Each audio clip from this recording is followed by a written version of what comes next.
And I think we've got missing one of our guests, but I think she'll get here before we get to her. So.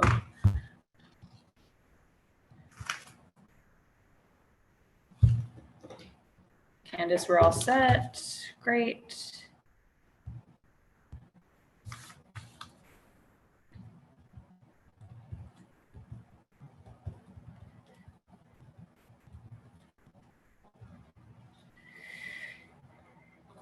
All right.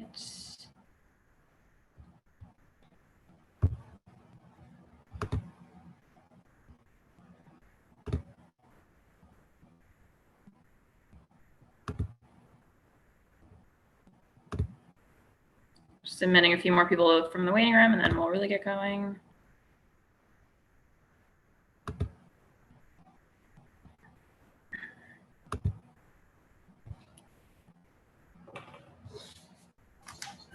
Hello, everybody. Can you hear me? This is Mikey. Yep, we can hear you. I can't hear anybody right now, actually. Just can you hear me? Can you hear me? Mikey, can you hear me? Okay, we're gonna mute.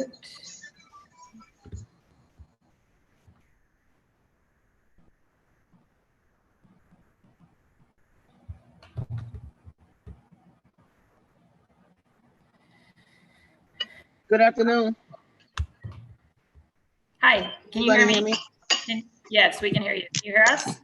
No, I can't hear anybody. I see lips moving, but I can't hear anything.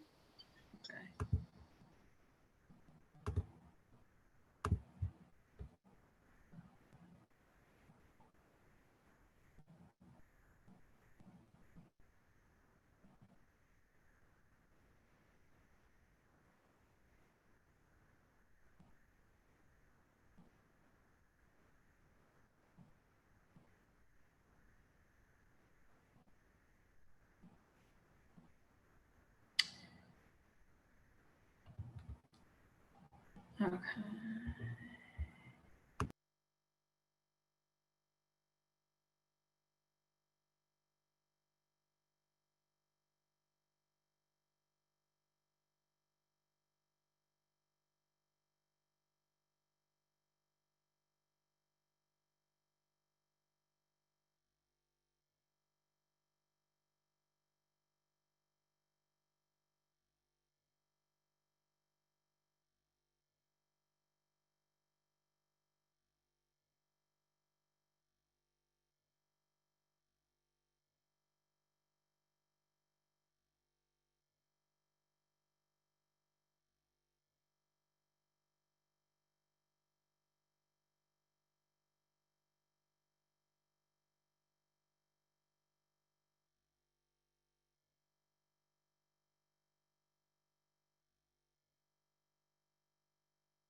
Can you let in, Sam said he's in the waiting room, I think. Samuel Sinyangwe.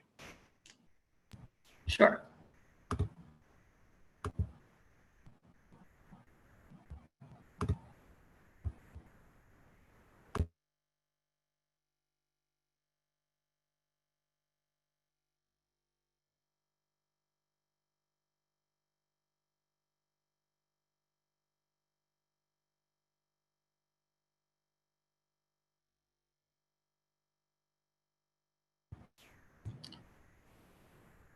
All right, we're gonna get going. Thank you everyone for being here today.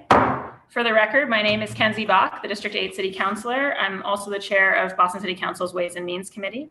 I'm joined here today by my colleagues. The co-sponsors of this hearing order include myself, Councilor Lydia Edwards from District 1, and Councilor Andrea Campbell from District 4. We're also joined by colleagues Liz Braden from District 9, Councilor Kim Janey, Council President in District 7, Councilor Sabi George at large, Councilor Michael Flaherty at large, Councilor Ed Flynn, District 2, and I think those are the colleagues here today. This public hearing is being recorded and live streamed at boston.gov/city-council-tv. It will be rebroadcast on Comcast Channel 8, RCN Channel 82, Verizon Channel 1964. We'll be taking public testimony at the end of this hearing. And if you wish to testify via video conference, you can email Michelle, michelle.a.goldberg, Goldberg, at boston.gov to sign up.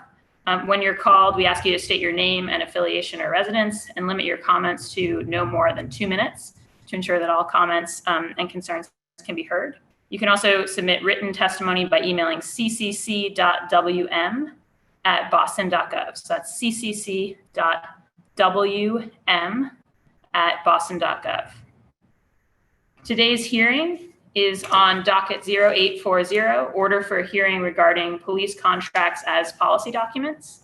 I also, before we move on, just want to note that we have a colleague who isn't able to join us here today, Councillor Matt O'Malley, because of the impending birth of his child. So I have a letter here to read into the record. Dear Chair Kenzie Bach, September 8th, 2020, I'm writing to inform you that I will be absent from today's hearing on docket 0840, a hearing regarding police contracts as policy documents. Due to a personal exciting development, my wife and I will be welcoming our first child earlier than expected. This is an important issue to be discussed as we work to address transparency and accountability in Boston's police and public safety systems. I look forward to reviewing the recording of the hearing and public testimony. Sincerely, Councillor Matt O'Malley, District 6. So I know that everyone joins me in wishing Councillor Matt O'Malley and the whole growing family great health and best wishes for the next 24 hours. So we're sorry that he can't join us, but not really. As I mentioned, the co-sponsors of this hearing are Councillors Campbell and Edwards. And I'd like to go to each of them first before I do a little bit of framing of the hearing. We're going to take the panelists today in a bit of a round robin and then do councillor questions kind of to all of them. I'm not going to go through a whole round of councillor opening statements, but I do want to give my two co-sponsors a chance to make a brief statement. Councillor Campbell. Thank you, Councillor Bach, and thank you to my colleagues and of course to all the panelists who are with us today. Really appreciate you. This obviously is a very important hearing. We just held one on this possibility of establishing a civilian review board here in Boston, and we had folks from New York and other places participate, but it goes hand in hand with the policing contracts, of course, and our relationships in those contracts with our unions. And I'm excited to have this conversation to pick it up, not only with respect to major reforms, including those around accountability, but also with respect to the monies, the limitations on being able to rein in overtime. And I think it's timely given some of the recent arrests with respect to overtime violations. And one thing I'll also sort of wanted to flag is, you know, this is not a us versus them. In our last hearing, we were wrapping up, many of the officers who were participating in our hearing explicitly spoke to as taxpayers, as residents, as civilians. They too are for many of these reforms, but want to be at the table, want to be invited in. So I think this is a critical way for the council to navigate some of those conversations, to be thoughtful. So Councillor Bach, Councillor Edwards, I appreciate the partnership here. And of course, to our union leaders as well.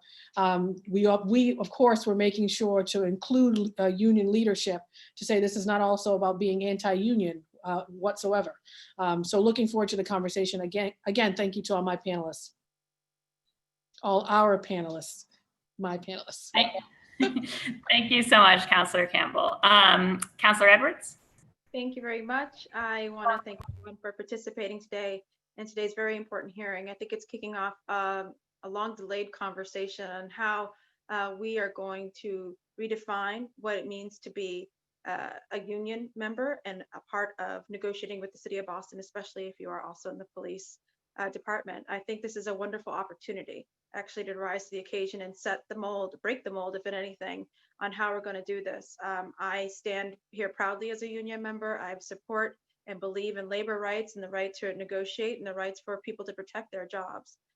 That is without question. I also think that there's a unique position that the police have in as much as that they enter into certain situations and are required to basically rise to the occasion when everyone else is falling apart.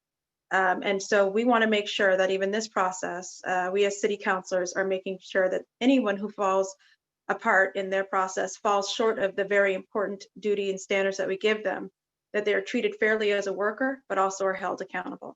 I think it's also, we need to look at examples of how we protect those who want to come forward, look at whistleblowing laws, and making sure that when people do want to hold their colleagues accountable, want to come forward, they feel completely protected as well.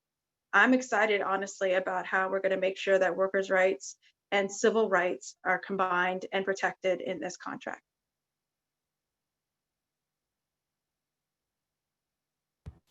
Great. Thank you so much, Councillor Edwards. And I wanted to note that we were also joined by Councillor Julia Mejia at large. As I said, it's a bit of an unusual hearing today. It's definitely not sort of business as usual for this committee. And so I wanted to take a little time at the start to frame why we're here today.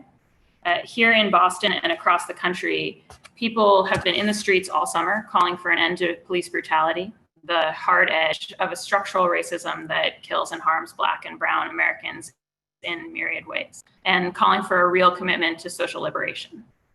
Here in Boston, many of the conditions for making policing more accountable, transparent, and anti-racist depend upon provisions of the police contracts, which are all up for negotiation this year. These contracts also determine to a large extent the relative cost of policing as compared to other city departments. And we really need the administration and the unions that represent the Boston Police to jointly negotiate new police contracts that seriously respond to this moment by enshrining greater police accountability and enabling the city to shift resources into alternative community investments. Neither the administration nor the police unions are here with us today. The City Council doesn't and can't, per the charter, sit at the table of these labor negotiations. So as folks may or may not know, Boston City Charter bans us as the council from directly negotiating employee contracts, which is why we couldn't invite police union representatives to join us formally on panels at this hearing. We did invite those unions to submit written testimony, and we'll continue to gladly receive further input from organizations and officers after this hearing. I think Councillor Campbell mentioned this. Our Boston police officers are key participants in these broader citywide conversations. Indeed, we're counting on the unions that represent them to really step up in this conversation right now. And I'm sorry that the charter constrains us from having them here to speak to us firsthand today, but confident that they're going to be part of this conversation going forward. We did invite the administration today, and I'm disappointed that they chose not to come. They could absolutely have discussed in broad strokes their policy objectives in this round of contract negotiations without violating their good faith bargaining obligations. So they did send a letter, and I'm going to read it into the record now. It's dated today. Dear Chairwoman Bach, thank you for your invitation to testify before the council at its hearing on Docket 0840, a hearing regarding police contracts as policy documents. However, I must respectfully decline your invitation. As the Director of Labor Relations and an attorney for the city, I cannot disclose confidential matters such as collective bargaining strategies or objectives at a public hearing. Per your inquiry of August 17th, 2020, the city's bargaining committee is made up of attorneys from the city's Office of Labor Relations, the Police Department's Office of Labor Relations, members of the Police Department's command staff, and other city and departmental subject matter experts as necessary. The parties have begun meeting and will continue to meet regularly in order to try to achieve a fair and appropriate contract. Historically, bargaining has taken between 1 and 2 years when the parties have reached agreement. Each round of bargaining is unique. It is difficult to provide a timeline as to when we will complete this round of negotiations. It is important to note that the process is generally longer if or when the parties engage in mediation and/or the JLMC, that stands for Joint Labor Management Committee, arbitration process. If the council has general questions regarding the Commonwealth's collective bargaining law, the procedures of the Joint Labor Management Committee, or the civil service law as it relates to discipline of police officers that it wishes for me to answer, please forward them to me and I will provide written responses to the extent possible while adhering to the requirements applicable to attorneys to maintain the confidentiality of client communication strategies and materials. Respectfully, Anne Marie Noonan, Esquire, Director, Office of Labor Relations for the City of Boston. Again, I think it's very important, both per Massachusetts labor law and kind of the spirit of good faith negotiations, for people who are engaged at the table not to be, necessarily constantly speaking to the public about every step along the way of those negotiations. But I think there is plenty of space for the administration to speak about its broad public policy aims without violating the letter or spirit of that. And I wish they'd chosen to do so today. However, The council ourselves have a very important role to play when it comes to these contracts. Every collective bargaining agreement negotiated by the administration with the city workforce comes to this Ways and Means Committee and then to the full council for approval and for funding. Given this role, and I think many of the colleagues here believe that we need to express our public policy expectations more explicitly and apply a higher degree of scrutiny when it comes to these police contracts this year than the council has traditionally done.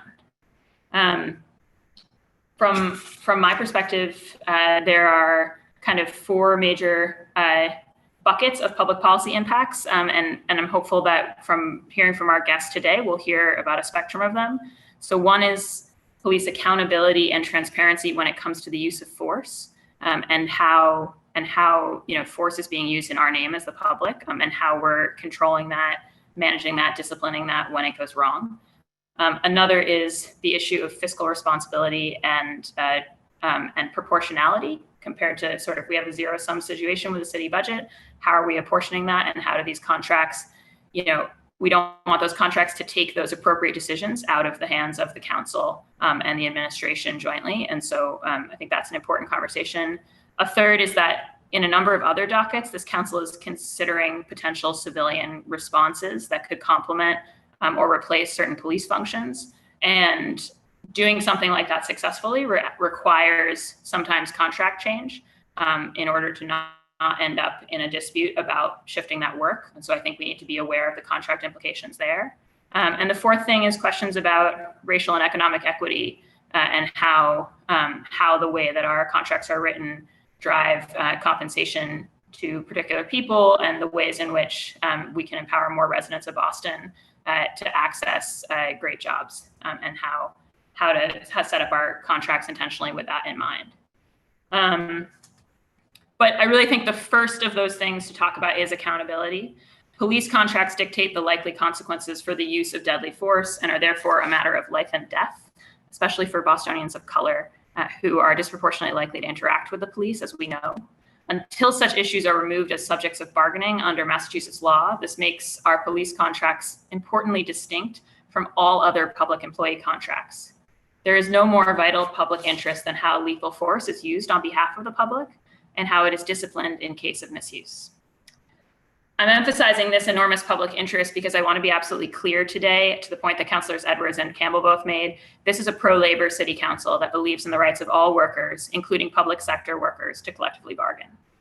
But what we know is that the labor movement, in speaking of solidarity, has always properly meant by that the solidarity of the oppressed and the downtrodden, the people for whom shared resolve and dignity is the only shield against the power of the sword.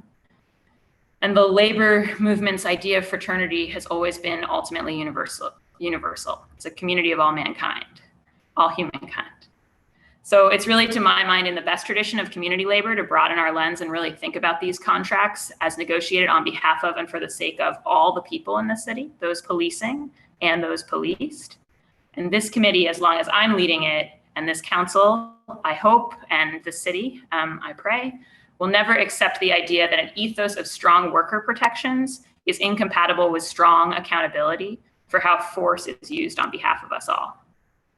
That's why today is really an invitation and an exhortation to the representatives of the police and the administration alike to be courageous in this moment, to recognize the need for systemic change, and to use their power to bring it about.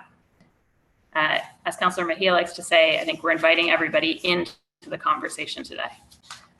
So before we continue on, and especially in light of the fact that yesterday was Labor Day, I'd like to invite Darlene Lombos, the Executive Secretary Treasurer of the Greater Boston Labor Council, to say a few words today from a labor perspective. Darlene, you have the floor. You're muted. Here we go. Can you hear me? Yes, we can hear you. Okay, thank you so much to the Boston City Council Committee on Ways and Means, Chairwoman Kenzie Bach, and Councilors Edwards and Campbell for inviting me to testify at this hearing this afternoon. The Greater Boston Labor Council unites roughly 160 union locals representing 100,000 working class people and their families throughout the region. Our union affiliates include teachers and firefighters, home care and hotel workers, as well as bus drivers and building trades. We have union members in just about every private and public sector you can think of. And while the Boston Police Patrolmen's Association is not affiliated with the Greater Boston Labor Council at this time, our federation includes unions who represent other law enforcement workers like prison guards and corrections officers. I've spent the last few weeks agonizing about this hearing. For more than 5 months, streets all over the country have been filled with our grief, rage, hope, and determination to end racist police violence and to reckon with the broader problems of systemic racism. I've been agonizing because we often get caught trying to make systemic changes within the same frameworks and narratives that have already been set up to divide us. And I worry this hearing centered on the police union's collective bargaining agreement does this and might divert the momentum of this unprecedented national and local movement to reforms without systems change. And let me just try to explain. My first successful campaign as a new young organizer was winning the creation of a civilian review board for the Providence Police Department. That was back in 1996, almost 25 years ago now. And yet here we still are. The many civilian review boards across the country that were won through smart, dedicated community organizing campaigns haven't prevented any of the deaths of Black and brown people at the hands of the police since then. That's because the system of policing is set up this way. It was very strategic for landowners to arm poor and unskilled white men as slave patrols so that their job would be to protect property for the rich instead of to align and rise up with Black people for a more just system for everyone. The system is set up to pit us against each other and for us to fight on racial lines instead of class lines. This hearing is also a setup, of course, not intentionally, but it starts from the narrative that police unions and collective bargaining agreements are the problem, without acknowledging who benefits most from that framework. Opportunistic right-wing institutions have already used this call for racial justice and police reform as yet another opening to continue their vicious attack on unions, particularly in the public sector, a public sector that disproportionately employs people of color and women. Charles Chepo of the Neoliberal Pioneer Institute recently published an article applauding scrutiny of police union collective bargaining agreements and calling for opening up teachers and MBTA union contracts to reform as well. That's because the Pioneer Institute and the corporate elites who make up their board want more than anything to make profits off of our public education and public transit systems. For the record, I believe police officers are workers and deserve the right to form a union. Every worker deserves the right to demand from their employer respect and dignity, fair wages and benefits, and a safe workplace free from any form of discrimination or persecution, as I'm sure many people here believe as well.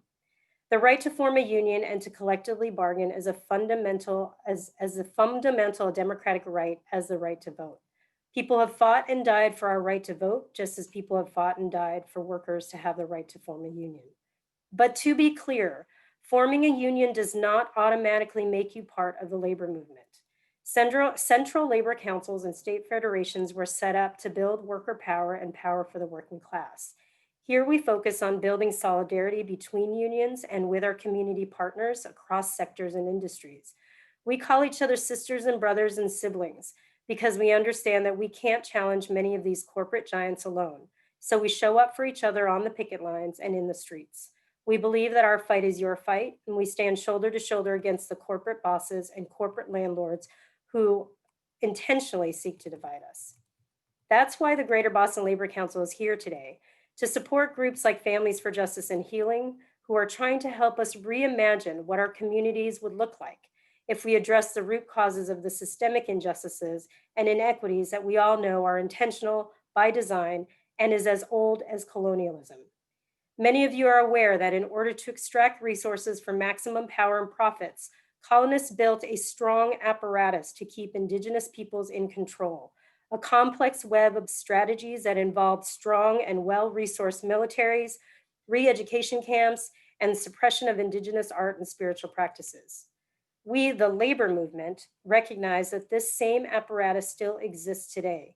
So we rise to the call for an end to an abusive incarceration system, no new jails, and deep investments in Black and brown communities.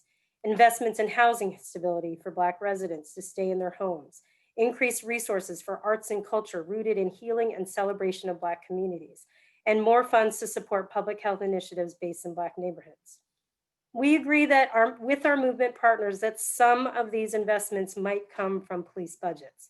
Let's continue to shift roles from police officers to more appropriate city departments like mental and human services. Let's think creatively about how roles like working polling stations and construction details could become new job opportunities for Black and Brown residents of Boston. We also think some of these investments could come from the Racial Equity Fund and through the leadership of Boston's first Chief of Equity, Carolyn Crockett.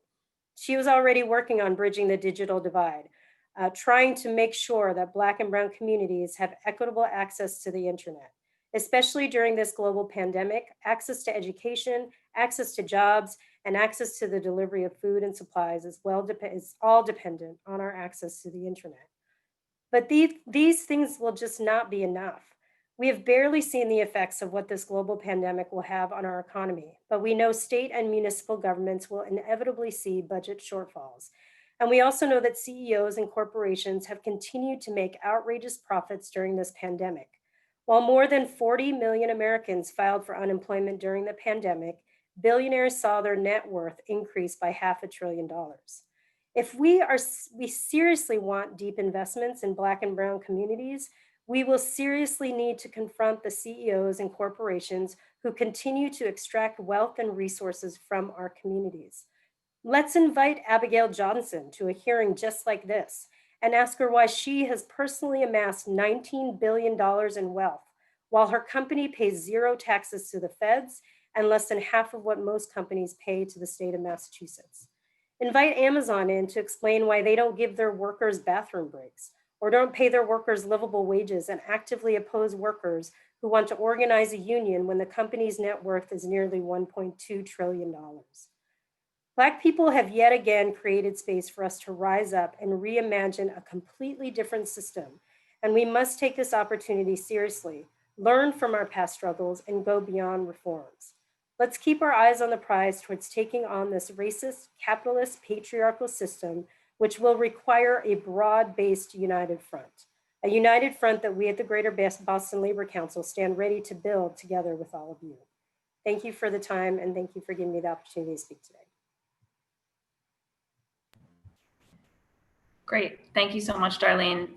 We really appreciate you speaking from your perspective as a labor leader steeped in community activism. And I think these are hard issues, and we're really going to need to approach them in a spirit of real solidarity. And to your point, picturing a different possibility, a whole different set of possibilities here. And we will be having Families for Justice as Healing a little bit later, doing a panel talking about their perspective on the contract. I want to go, so I think I mentioned before that there are a number of different aspects, I think, of the contract. One is this question of accountability for use of force. And so I want to go briefly to Dure McKesson and Sam Sinyangwe from Campaign Zero to talk specifically about their work looking at provisions of police contracts nationwide and how it applies to Boston's on that front in particular. Dure? Well, it is an honor to be here. We know we have limited time, so we have a lot of content that we are gonna put in so that we can get started. So we are Campaign Zero. We are an organization that is focused on getting to zero. We believe that we can live in a world where the police don't kill anybody. That is a core belief of ours. We think it is a big idea, but also an idea that is attainable. So we spend a lot of time trying to find out where the data takes us. And we have the only database of police union contracts in the United States. We just launched another version of it that has over 700 contracts representing over 600 cities, and then also coding the 20 states that have Officer Bill of Rights. So, as Dure mentioned, we started this work in 2014 and 2015 in the context of the Ferguson uprising to better understand, first of all, what the data told us around police violence, how often it happens across the country, which communities are most impacted, and then working backwards from the data to better understand what are the inputs that explain those outcomes in terms of policies and practices and police union contracts, and then backing that into how can we best be part of the solution which solutions have the strongest evidence of effectiveness, and supporting communities across the country to implement those solutions. So the data that we've collected is called Mapping Police Violence. It is one of 3 databases that currently exist that capture comprehensive data on people who are killed by the police. In our database, we have data going back to 2013 all the way through September 6th of this year. And our data shows that every single year, there are about 1,100 people killed by the police. This isn't something that started in 2014. It is not something that has gotten better. If anything, there have been more people killed by the police in the years since 2014 than were killed in 2014. So this is a visualization of 2020 through the 22nd of August. What you can see here is that police violence is fairly constant. It is a persistent rate of violence by the police day after day, month after month, year after year. On the average day, between 3 and 4 people are killed by the police nationwide. Doesn't take any breaks during holidays or during the winter or the summer. It's a consistent rate of police violence day after day, year after year. And we've also found is that there is virtually no accountability for this violence. When you look at the data, in 99% of cases where a police officer kills somebody in this country, they are not charged with a crime, any crime, not just murder. In only 1% of cases, they're charged. Only 0.3% of cases an officer is convicted, which is roughly 1 in every 300 people killed by the police. What we also know is that officers who are convicted of a crime actually receive lesser sentences than civilians convicted of the same crimes. What this tells us is that functionally, the criminal justice system in virtually all cases fails to hold officers accountable for this violence, which means that the only structure or the only system and process by which officers can be held accountable tends to be the administrative system, whereby officers are investigated and disciplined or fired for misconduct. What we've learned is that that system is heavily influenced and structured by police union contracts, and that's why we need to address them. So this is a follow-up analysis that was just recently published looking at charges and convictions of officers over time. And what you can see here is that there are very few officers who are charged or convicted in a given year.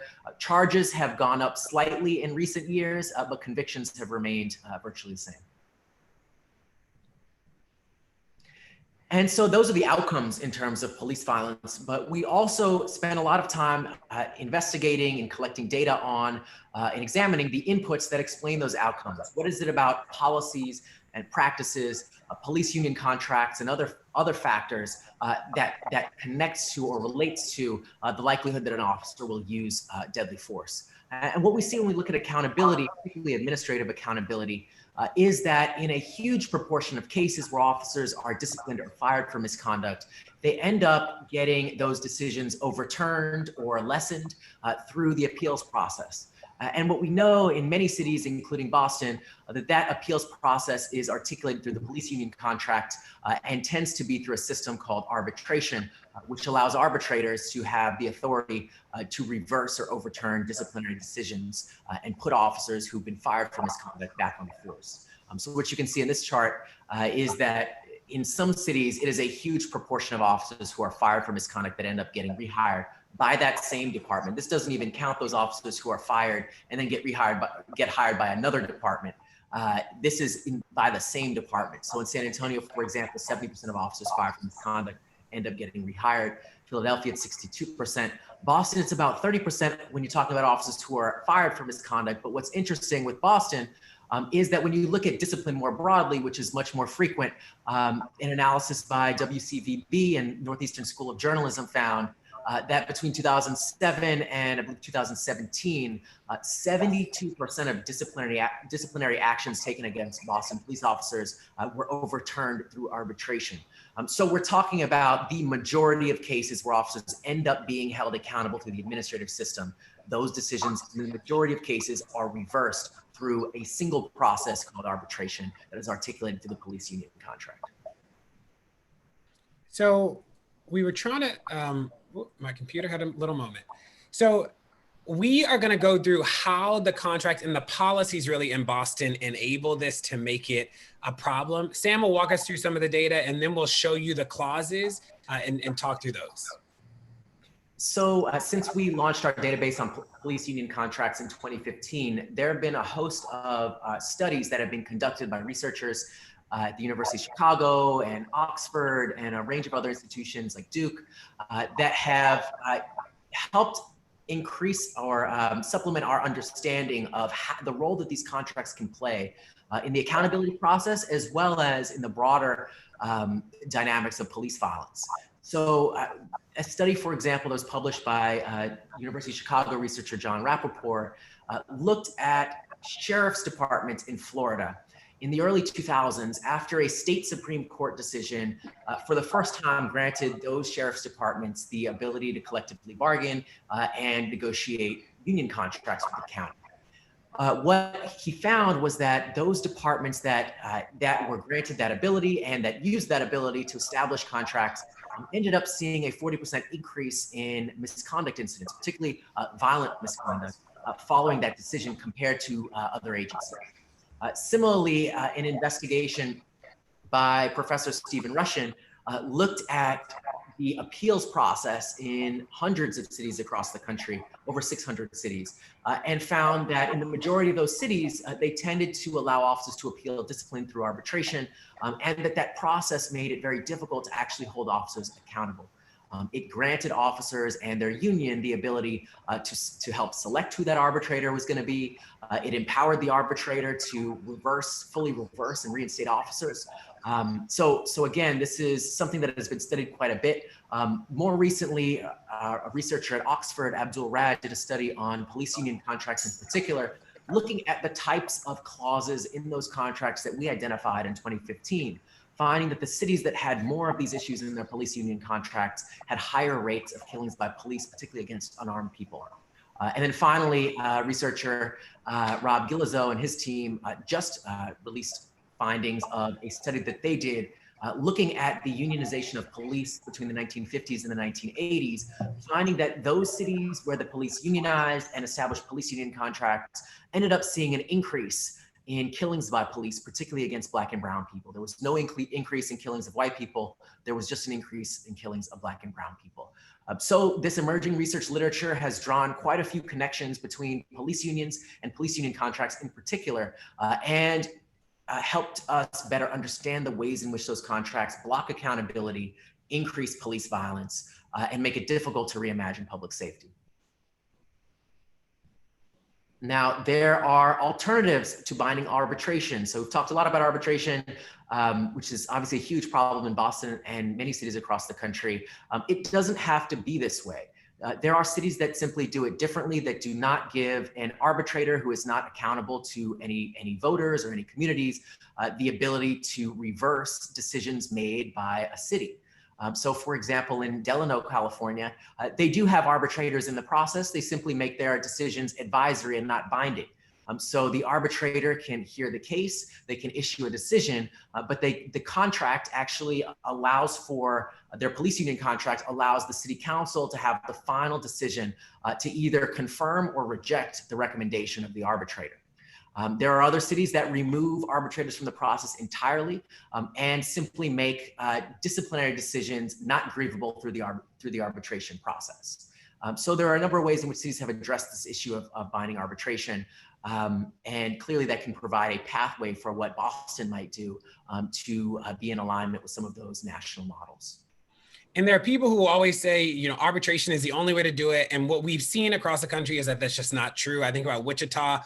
Wichita has a process where the police chief makes a decision. They can appeal it to a panel of police officers. That decision by the panel of police officers then goes to the city manager, for instance.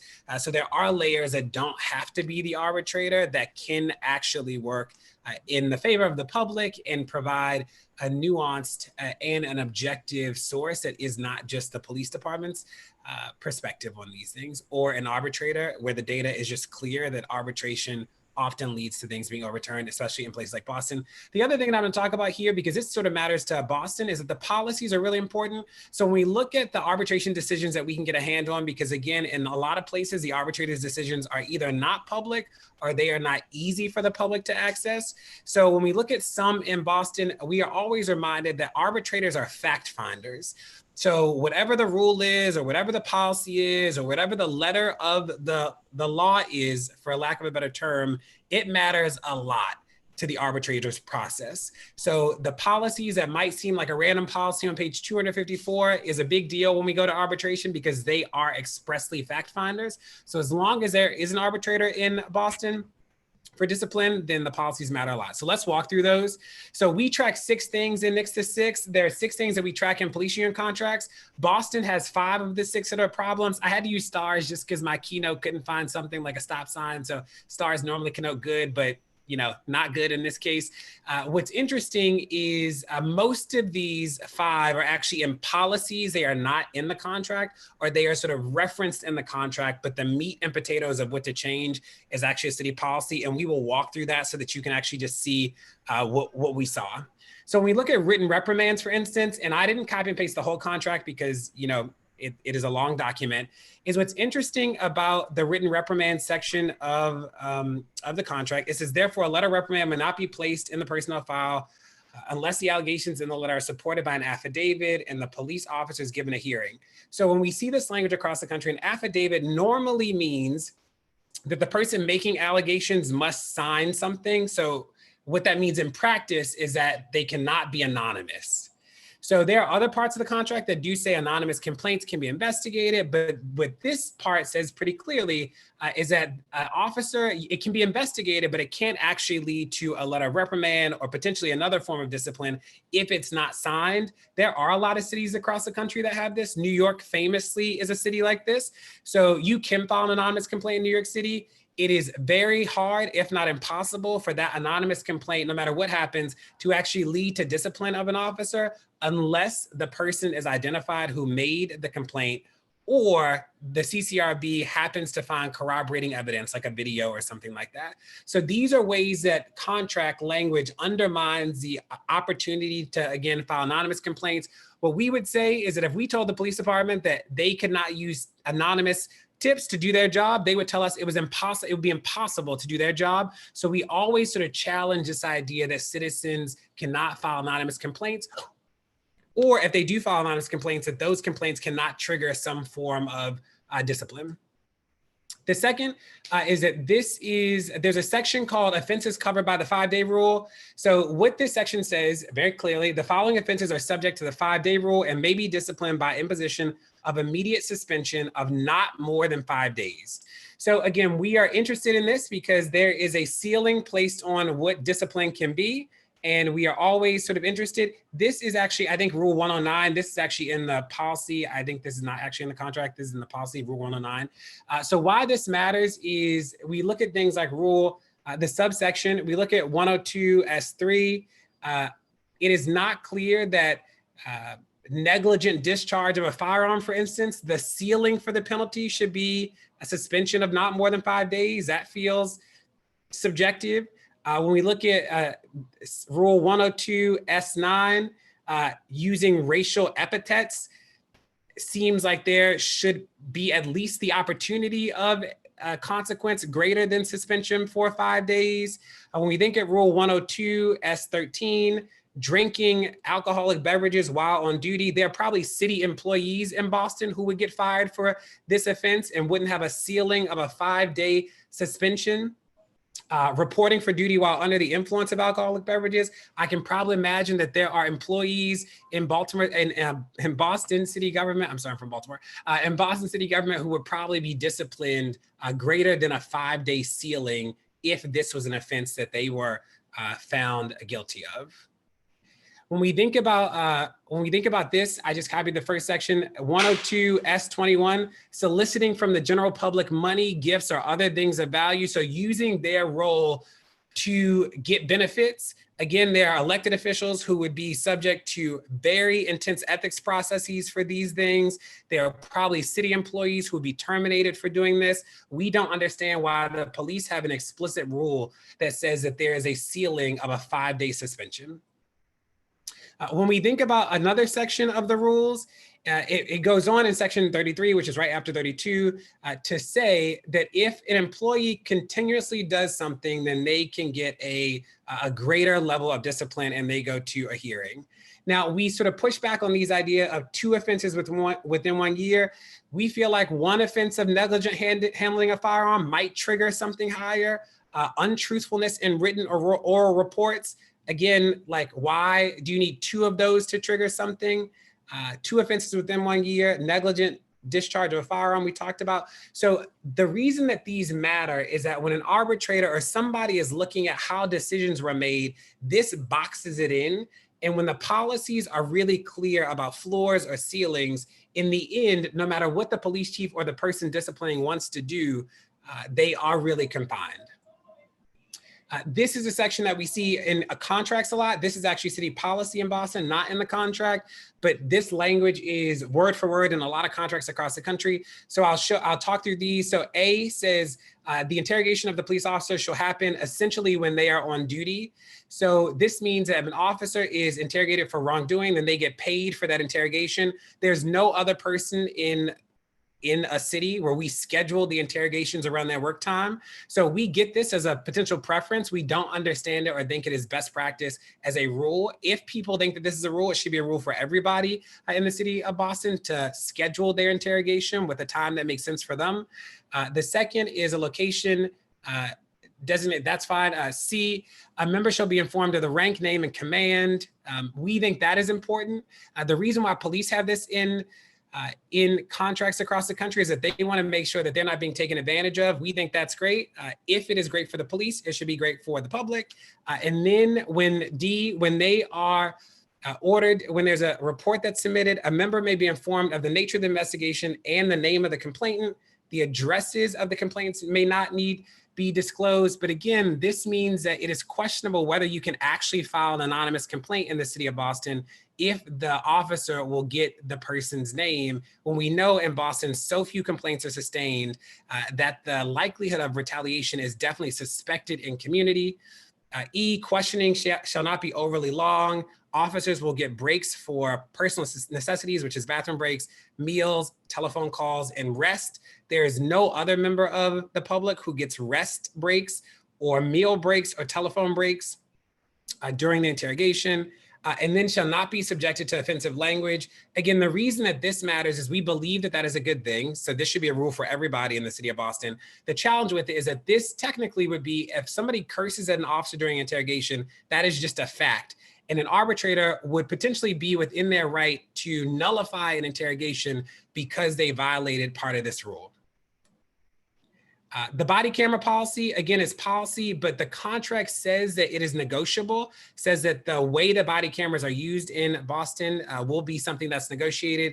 Again, the body camera policy from 2019 says that the officers who were involved in the incident, discharged their weapon, and or witnessed the incident may view their own video before giving a statement. Again, that is a protection that is not often afforded to anybody else under investigation. And then I will just show you, so we launched 8 Can't Wait, which is about use of force. This matters because there's a pretty high profile Boston case around use of force that an arbitrator rehired, and it was because the rules around using force were not stringent. Boston did change the rules after we launched 8 Can't Wait, adopted 3 new policies, has yet to implement a policy around comprehensive reporting. So that is making sure that we report when an officer points their gun at somebody. So we just wanted to go through these quickly so that you could see in Boston, the contract creates a space for most of the things to be negotiated as a matter of policy, and the policies are where most of the challenging things are. And as Sam said, there are a host of alternatives to arbitration. Great. Thank you so much. Thank you so much, Duray, for that. We're going to go to a panel from Families for Justice's Healing, referenced earlier. So I think Mallory Honora is going to manage the slides, but we'll also be hearing from Amenyana Bossman, Mikey Miles, and S. Alice Gaskins. I'll let you guys pass it between you. Mallory, are you? Yes. Good afternoon to members of the City Council and our community members. My name is Mallory Honora, and I am the Executive Director of Families for Justice's Healing. And really, really honored to be with leaders from our organization, Amenyana Bossman, Mikey Miles, and Miss Alice. And when I'm finished, we will have those speakers continue. So I'm going to start off with a slideshow, and I'm still learning, but present mode. So this is our organizing family. These are our members outside City Hall, and we have been leading organizing to defund the Boston Police Department and shift those resources into Black and Brown communities, and we're continuing that organizing here today. So our mission at Families for Justice as Healing is to end the incarceration of women and girls. And it's really important that we do this organizing because policing is the first point of contact with the criminal legal system for residents, right? And we know from our listening tour that was led by our members, we interviewed 150 women from the most incarcerated corridor in the Commonwealth of Massachusetts. And many women had been arrested many times, including 1 in 10 of the women that we interviewed had been arrested more than 30 times in their lives. So we know that policing is a massive problem for women in our communities and in our families. And we are doing everything we can to reduce the footprint of law enforcement in our communities and shift those resources to where they're really needed. So what's not often talked about in our organizing is that we're working to create what different looks like, right? The quieter block by block approach to developing and transforming the way that we do things, including ways to prevent, heal from, and respond to harm without policing, prosecutors, and prisons. And we're deeply, deeply engaged in that work right now. We know that policing and incarceration are systems that are extensions of slavery, and they uphold structural racism to this day. These systems have not created safety, equity, or well-being, and they never will. So we're demanding something different and working to create what different looks like. We're back. We've been testifying to the City Council throughout this year and in years past. So I just wanted to share a slide from our people's budget that we presented. We were asking for a different budget, a much larger decrease of the policing budget. And our vision was to have that money be reinvested in a community-controlled process to distribute those funds.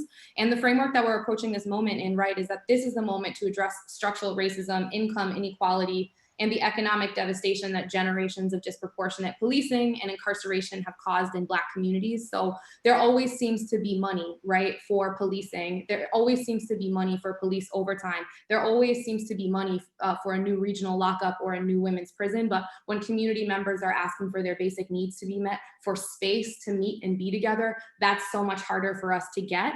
So again, we're continuing.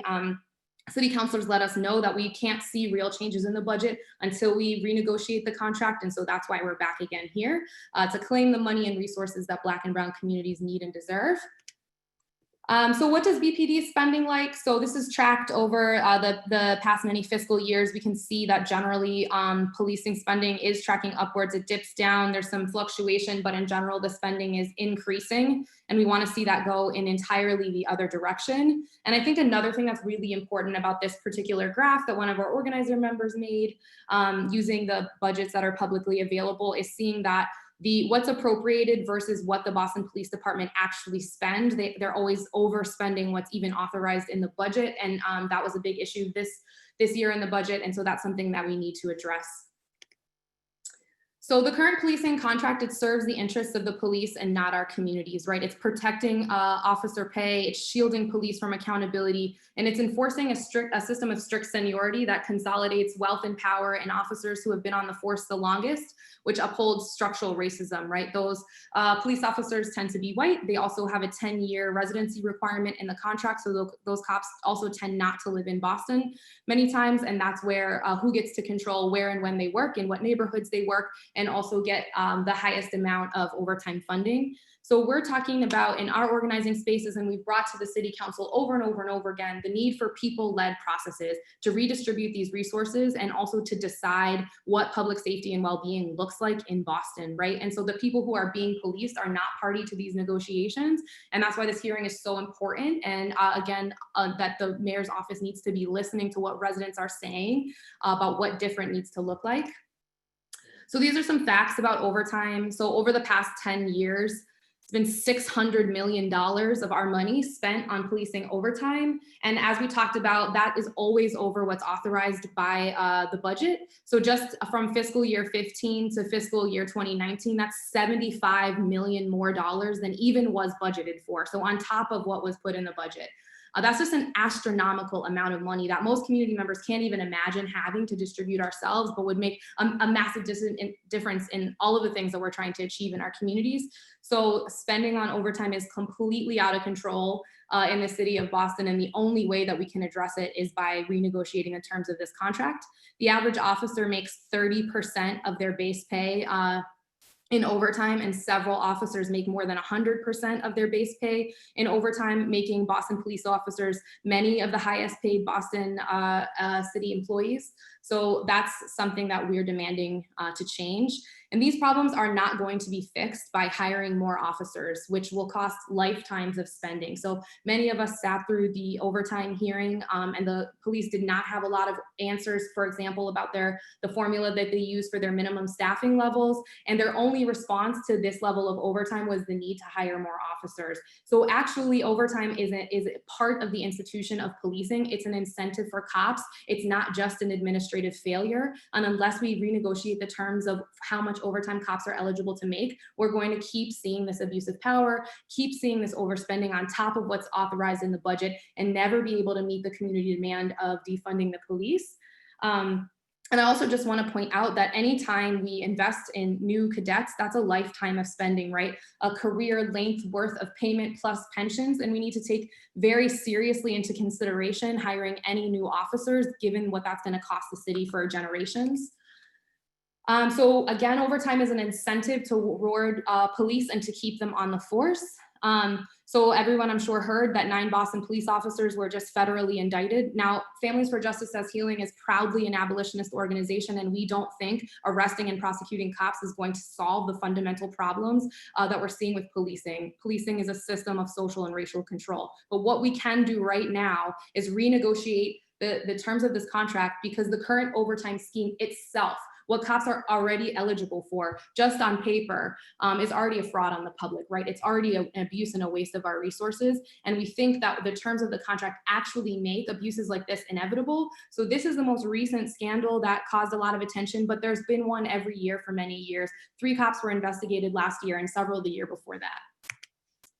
So I don't need to go too far into the nitty-gritty of the contract, but I do want you all to know that we went through a community process to review the contract line by line. We pulled out what mattered to people. We had discussion. We asked workers from our community, does this look like what you get at work?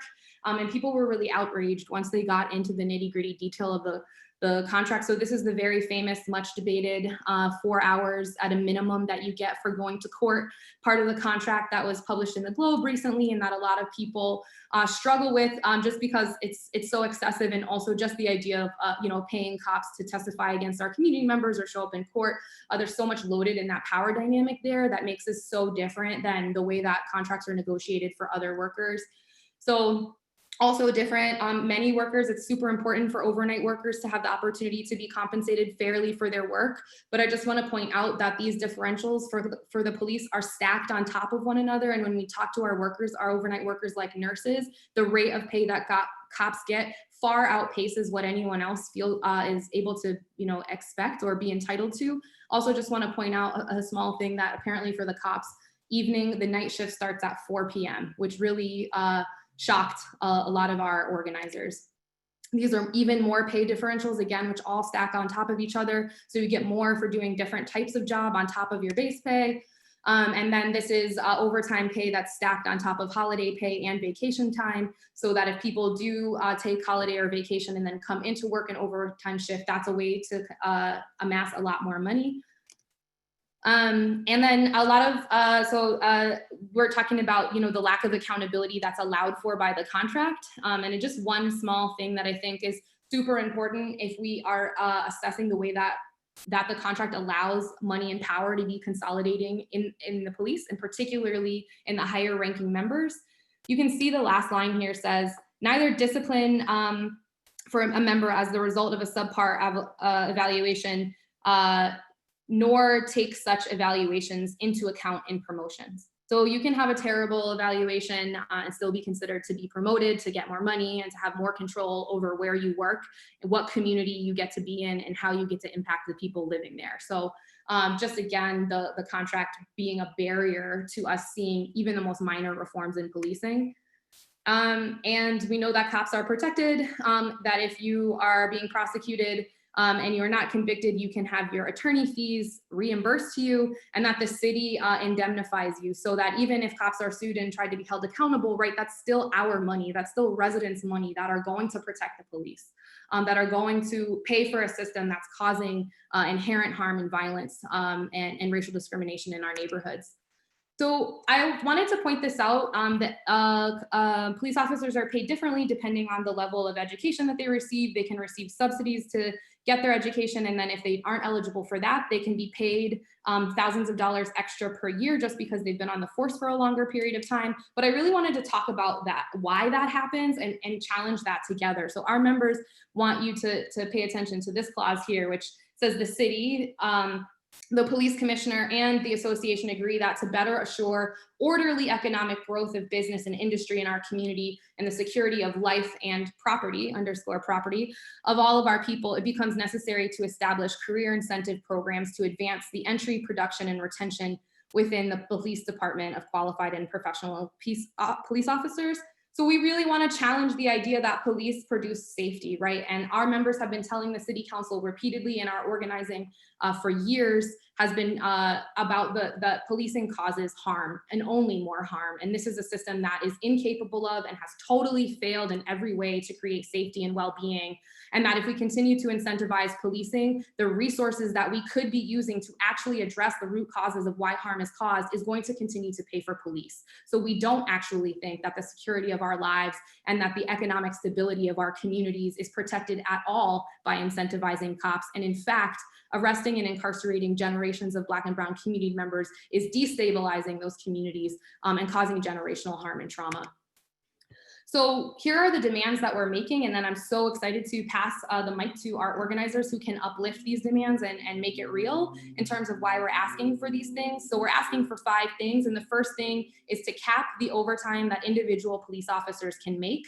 One option is to cap that overtime as a percentage of annual salary. That's 10% of the annual salary. And there's actually an existing city ordinance, which we think other workers are subjected to, which already would cap overtime spending at 10%. And we're not sure why that is not applied to the Boston Police Department or the BPPA, but that ordinance does exist.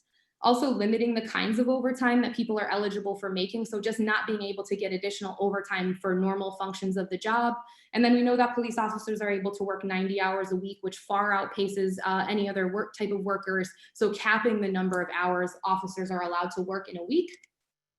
And if we did that, if every single BPPA officer only made 10% of their salary in overtime, and that's still a significant amount of overtime, that we could actually reinvest over $52 million into our communities on an annual basis. And that's just a start. Of course, we want to see more than that, but we want to reclaim that money and spend it on what's actually going to create safety and well-being. And from the people's budget, what's going to create safety and well-being, as we all know, is housing, healthcare, healing, and treatment with providers from the neighborhood that look like people that are receiving the care, that have shared experiences, community-led violence prevention, intervention, and response, community spaces where people can be together in their own neighborhoods, grocery stores, and cooperative businesses.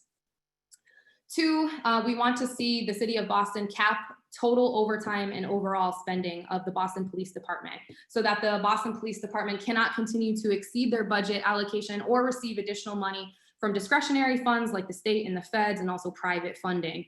The contract protects that strict seniority system, which allows people that have been on the force for much longer to make much more money, rates of pay, including overtime, that cause that overspending.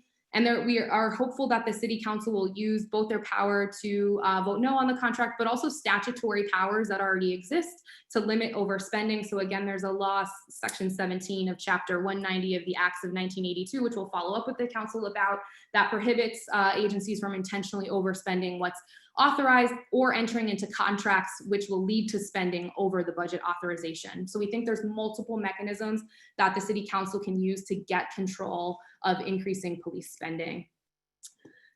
This is so important to us, and Amaniona and Mikey are going to talk much more eloquently about this than me, but we absolutely have to replace these officer details with civilian details and reallocate the administrative positions that manage those details to an office outside of the police department and in City Hall, so we can have high-paying public sector jobs for our people who need them. We need to free up these jobs for people with quarries in particular. And wouldn't that be a beautiful way to transfer resources directly to people who have been most impacted by policing, is to have $30 and $37 an hour jobs where you can work in your own neighborhood, among your own neighbors, seeing people that you recognize, grandmas and little kids, and helping them get across the street. This is a public safety benefit, and it's also a way to increase economic stability and be a pathway into the trades for our people.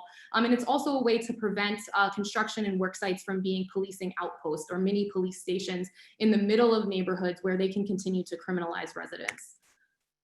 So we also need to, oops, I deleted a screen and I'm so sorry about that. So I'm gonna go back to that one in just a second. We also want to require BPD officers to wear uniforms and display their badge numbers.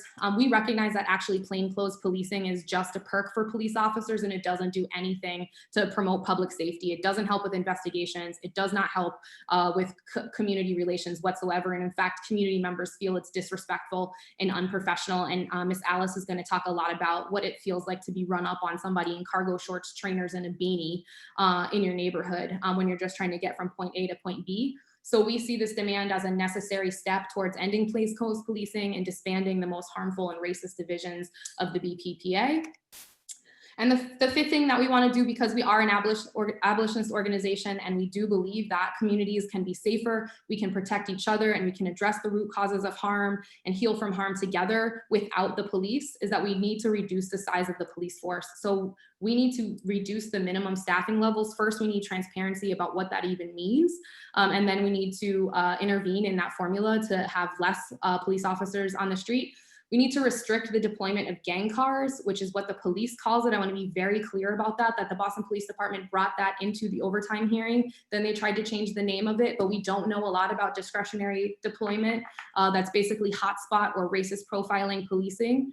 And we need to understand how that works and then restrict that, impose a hiring freeze on new officers, limit the types of calls and emergencies that officers can respond to.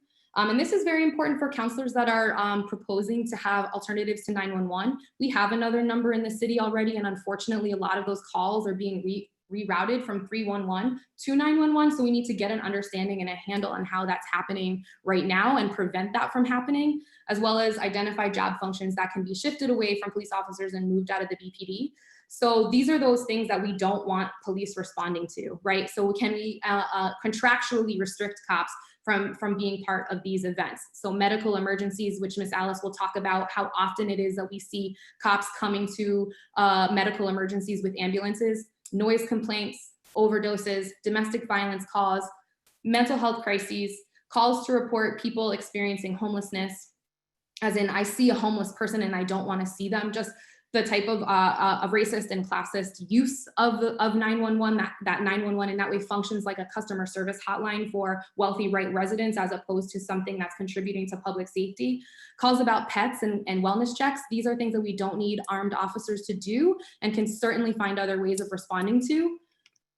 And then we just wanted to just echo sort of what we heard from Darlene about the organized labor movement, right? And that having a union or an association doesn't make you automatically part of an organized labor movement. So at Families for Justice as Healing, we do not see police as part of the organized labor movement. Here's an example when police were racking up overtime to police workers at their strikes. And we want to see something really different.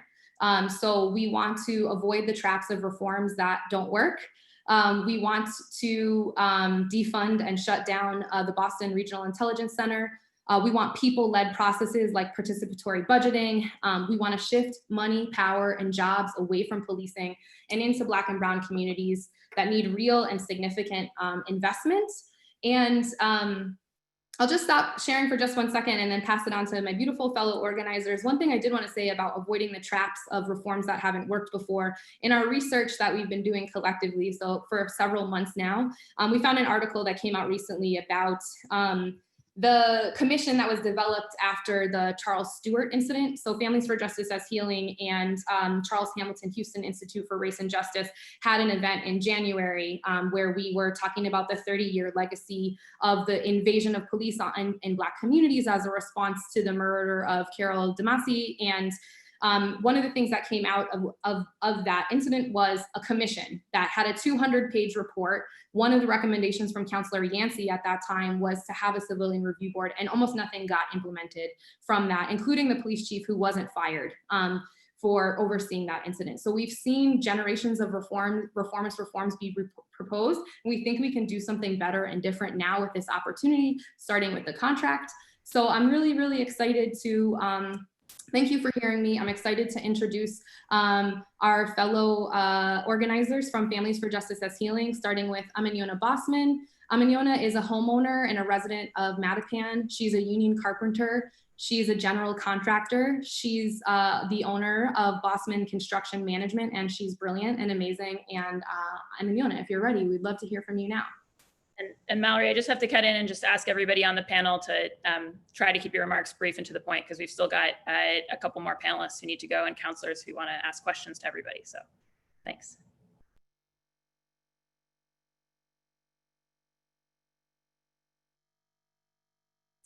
Is Amaniona in here? I don't see, I know that I see Miss Alice. If Miss Alice wants to start, and I can text with Amaniona and Mikey to get them in there. Miss Alice Gaskins is another longtime Boston resident and organizer with us and a brilliant member of our movement family. Miss Alice, do you want to go?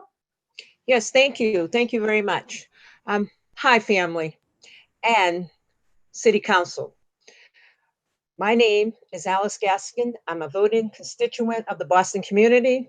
I live in the Roslindale section of Boston. I have been impacted by the police in Boston by their antagonizing position with me and my family members. I fear and choose to be free of the police service.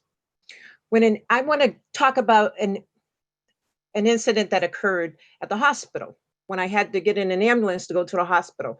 When an ambulance picked me up from my home address to take me to the hospital, the Boston police showed up also. I was confused. I did not call for a police escort, nor did I need one.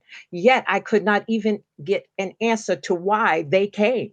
I left the hospital, went home without signing out of the hospital, and the police came to my home with the ambulance and escorted me back to the hospital, which I felt was abusive and intimidating. I also like to share a time that I had saw something that seemed wrong, and these guys jumped out of the car, and they're in the predominantly Black and brown community.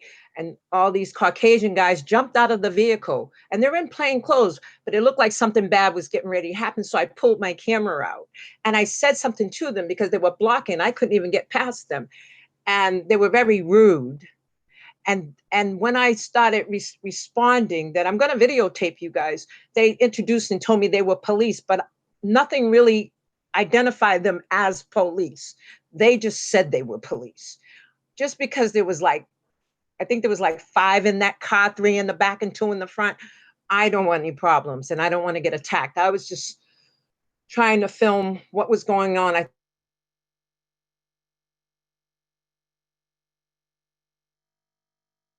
Sorry, Miss Alice, I think we lost you. Can you hear us? Thought it was happening, which I was. I'm asking the city of Boston and City Council to shift money and power away from police. Hello? Sorry, Miss Alice, you're going in and out. Yes, I can. I think I'm gonna ask us just to go to the next panelist, just because, as I mentioned, we've still got Dennis Galvin on the mats. Can you hear me? This is Amaniona Bossman. There we go. Okay, good. So thank you again, Mallory, for the introduction. Good afternoon, everyone. I want to say that I want to speak on 3 different experiences. So as a former construction superintendent, I had to call detail officers to my projects. And a lot of my projects were in the African-American community and the Haitian-American community. I have experience having detail officers who seem to be very disconnected to the community members. To me, myself, as one who actually called them out for the detail, I've had detail officers not show up on major days of deliveries. I've had detail officers disappear. So what I've seen is a disconnect of individuals who do not care about the community that they're supposed to support or help, And you also have people who are walking, for instance, in the Haitian community where we were building a health center. Everyone knows Haitian Creole. I learned Haitian Creole as a result of being in a predominantly Haitian Creole speaking community. So if you're not invested in the community, you really can't help the people. You can't speak to the elder woman who's trying to cross the street and give her the greeting of good morning, madame, or how are you doing? You don't have an investment to the community from what I've seen with most of the officers that come to all my jobs in the Haitian community, African American community, when the children are crossing. Send me the link to my phone so that I can get on. I hear background noise. Is everyone muted? Continue, Amanyona. Okay, thank you. So what I've also seen too is officers who are not invested. And when I say officers, it's mainly white officers, white Caucasian male officers. I haven't had any female officers who glare down the children, the students. And we, first of all, the relationship with the Black community and the Hispanic community is a battered relationship. It is domestic violence. It is a full frontal attack on the community. So when you see the perpetrator in your neighborhood, number one, you don't feel safe. It's nerve-wracking. It's a constant PTSD all day wondering, is this person going to harass you? Why are they staring at you? There's no smile. There's no type of greeting. These are detail officers. This is from the construction standpoint. As a community member, it's the same thing. When I drive through Mattapan or from driving through Roxbury or Dorchester, because I live in those surrounding areas, when I drive through and there's a detail officer, if the man isn't talking to the construction worker and not paying attention to the traffic detail, if he's not on his phone or just sitting in his car, it's like, what are we paying them for? I would like to see a community member, a resident community member, who even speaks the language of the people and knows the culture of the people to greet the people and help direct that traffic. That person is an invested person. That person would show up on time. That person would look out for the children who are crossing, or the elder woman who doesn't even speak much English to help her know that right now is not the time to cross, or now is the time. It's so okay. I've seen people stand and wonder, what should I do? While the detail officer's not paying attention because he could care less. So I'm personally tired of seeing the investment of our money go into a group of officers, white officers who can give a F about the community that they're working in, and the relationship that we already have is damaged and battered. And so as of now, 2020, as of September, when I'm trying to drive down American Legion Highway, I want to go down Franklin Park, there are state troopers now blocking the streets. And I don't know why the hell they're blocking the streets, because there's no incident. And we constantly have that other detail, I think it's called a B2, where the captain tells them to go out and just flash lights. So it's always looking like there's some type of emergency or there's some type of surveillance. That is very uncomfortable. So now we have a constant 24-hour surveillance in our community, and now we see them as a detail officer. There's no disconnect there. There's still surveillance, and it's uncomfortable. So at this point, what we're asking is something very basic and simple. I've already spoken to officers and said, hey, what kind of training do you guys do? And they tell me that we don't do any training. There is no training to be a detail officer. It's a universal hand signal language. So we don't have to worry about trained people. It's a basic understanding what the hand signals. You need to pay attention and be cognizant and be invested in the community to help that community and those that are doing work out in the street or in different buildings. So I don't understand why this team that we're talking to right now has any doubts on us community members such as myself. I would love to be out there. I would love to give my time to help direct traffic. I would love to make sure that the concrete company that's out there has got the daggone water on the cementitious dust that has silica in it when kids are crossing the street. Make sure that they're doing their job, because that's a safety hazard. But officers could care less, the ones who don't reside in our communities. Yona, thanks so much. I need you to wrap up because I'm wrapped up. Thanks so much. And Mikey, if you could be brief, I've got Dennis Galvin and Pam Koch are still waiting to speak. So Mikey.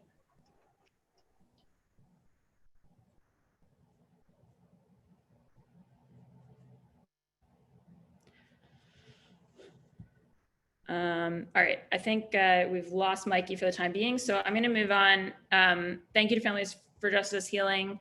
I think for a different perspective on the contract, I'm going to go now to Dennis Galvin, who's the president of the Mass Association for Professional Law Enforcement. Acronym is MAPLE. Dennis, can you hear us? I can. Can you hear me? Yes, we can hear you. Thanks so much for joining us today. My pleasure. Thank you very much. Please go ahead. Hi, I'm sorry. I'm sorry to interrupt. My name is Mikey Miles. Before you start, I was muted and you couldn't hear me. I apologize. I'm so sorry. Okay. Dennis, are you okay if Mikey just quickly finishes so that That's we fine. Absolutely. Okay, great. And just for counselors, reminder, because we have a number of panelists, we're going to do all the questions at the end. After Dennis, we've just got Pam Coker. But if you need to leave and you want to make a brief statement, just raise your hand and let me know. Okay, Mikey, if you can just be quick, we've got public testimony and we're running behind time, so I'd appreciate it. Sure, no problem. I just want to introduce myself. My name is Mikey Miles. I am born and raised in Roxbury, Dorchester, and I'm a current resident of Rosendale. I am a union carpenter, 20 plus years. I run a nonprofit organization, SAW Sisters at Work. And I currently house troubled teens and do alternative to sentencing. And I just really, my concern is about the policeman budget, the overtime budget, how they want to allocate some of these funds or redirect, I should say, to the Black and brown communities. And I think that's awesome. And I love the fact that the city council has the option to say no and reject the overtime budget far as the contracts go with the detail. It's up to you now. We already know what your power is. You understand what the community and all the other organizations, how they feel about it. And so we just really need you to take that initiative and just take the leap of faith, if you will. Just do it. You know, there's no sense in keep having lip service over and over and over again. But I just want to reiterate how important it is, or as a union member being on a job site, watching the residents come across the street and say, hey, can I get a job? Can I do this? Can I do that? I'll do anything. I'm willing to work, and being denied all the time. But yet and still you see people from license plates from New Hampshire, Vermont, Connecticut, Rhode Island. And so that being said, we don't need to see the police officers, because the kids, when they walk by, and I hear this from all the youth that I serve, that they feel intimidated. If they're walking down their street laughing and giggling after school and joking around and horse playing, and they see a police, they automatically tense up and they feel like, oh my God, you know, and then the cops are glaring at them. So they don't feel comfortable at all. But if it's a neighborhood person or their uncle or somebody from the bodega or the corner store, they can relate. Hey, Tony, stop playing. Come on, the light's red. Come on, let's go across the street. And it's not no intimidation. It's not no one dictating. It's just a community looking out for one another. You know, it's true when they say it takes a village, and it's true. But we do need you to, as the city, Boston Council City at large, to take the initiative and say, okay, we don't need all this extra overtime to go to the police. We don't need the police to do the details when we have you know, seniors and adults in the community, whether they have a quarry or not. It's quarry friendly. Union money, prevailing wages is all that the community is asking for. Prevailing wages and an opportunity to provide for their family in the community that they live, so that they can become homeowners and become more invested. When you own something, you take care of it better. And if you're a part of something growing, then you look out for it, and you won't let no one just come into your neighborhood and destroy it. So it's just really on you guys to do what we are asking you to do. And that's how I'm going to end it at that point. Great. Thank you so much, Mikey. All right, now going to Dennis Galvin. Dennis is the president of the Mass Association for Professional Law Enforcement, MAPLE. He's also a retired state police officer, held many roles in that context, and a Northeastern graduate. From this next group. And Dennis, you have the floor. Okay, thank you very much, Madam Chair. I appreciate that. Appreciate the opportunity, and very, very grateful for the opportunity to come forward and try to give at least another additional perspective to this very important question. The responses and the discussions are very interesting, and I would just like to start by saying that our Constitution basically says that government's first and foremost duty is the safety, security, and liberty of the people. And perhaps the most visible indication of government competence is to either maintain peace and stability, allow people to go about their duty and their business to be able to enjoy their freedom and their liberty. Now, this crucial responsibility has been largely delegated to local communities. So elected representatives like yourself have been tasked with fashioning the most optimal system for providing that fundamental service. That's the context for all this. So pursuant to this charge, historically and continually today, most communities have established police agencies to basically direct the needs of public order, suppression of violence, and protection of liberty.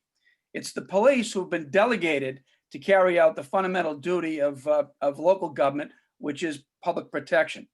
Now, as with all things human, the best plans go awry for a variety of reasons.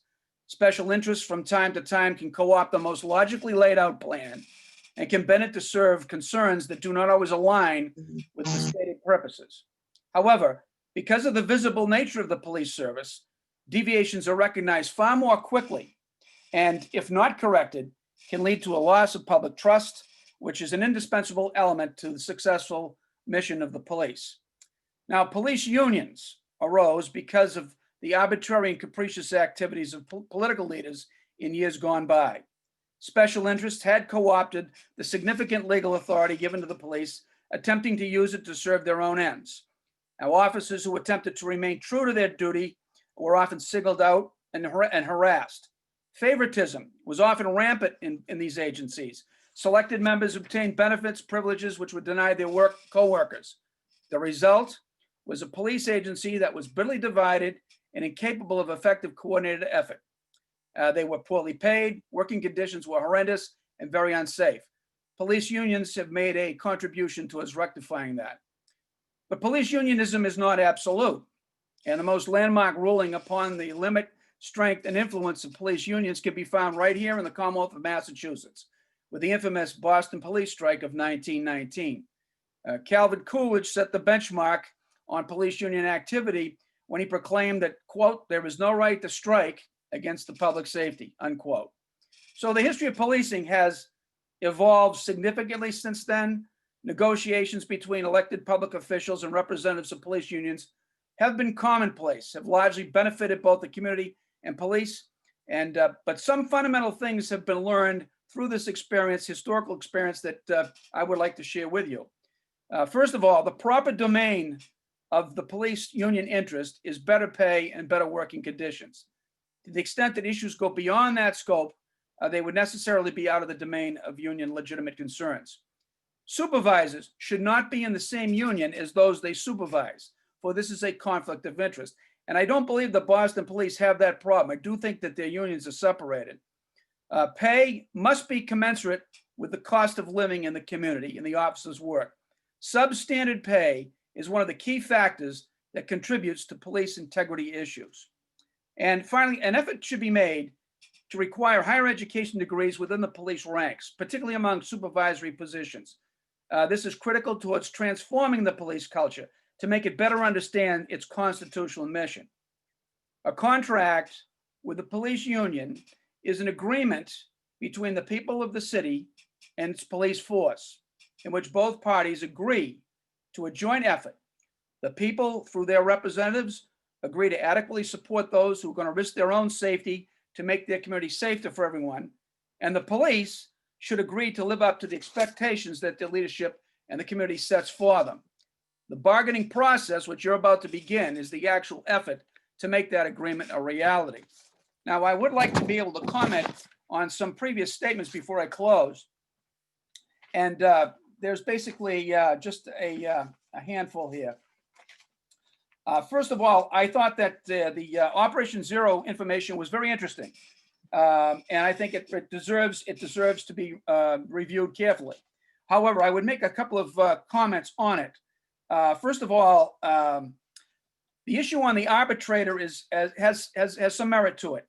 And it was correctly pointed out that the establishment of police rules and regulations can set the bar on how the arbitration works. So if you're concerned about maybe overall leniency or lack of procedural equity, whatever, one of the places you may want to go to is the police command staff and have them look at their police procedures, because that's that's the driving document that overrides everything else, okay, in a police organization. The other thing too was just a comment on anonymous complaints. I'm going to push back a little bit, saying that if we require legitimate witnesses to testify, if we're going to take serious action against somebody, that witness should come forward. And I understand the concerns about harassment by the police, and those are legitimate concerns, and they need to be addressed.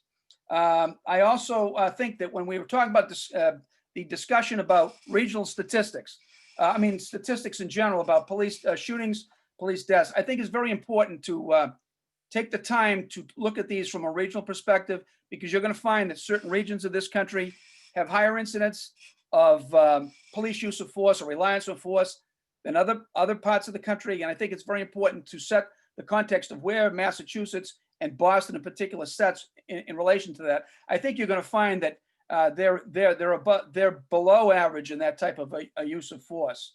And the last thing I would say is this: from some of the comments that I've heard, there's a tendency to basically view the police in the simple context, in a separate context from the environment that they're working in. All right. So it's important to understand what the crime picture is, what the violence picture is around and surrounding the police in order to be able to judge how they're responding. It doesn't justify anything that they're doing. But if you have people who are subjected to a high level of violence, a high level of response, that are confrontations, you're going to find that you're going to be taxing your people a little bit differently than in other communities. And that's something that has to be considered when you're trying to judge about what your policies are going to be. And the last thing is, I would simply like to say that, there has been reference to the tragedies that have happened throughout the country over the summer, and those comments are merited.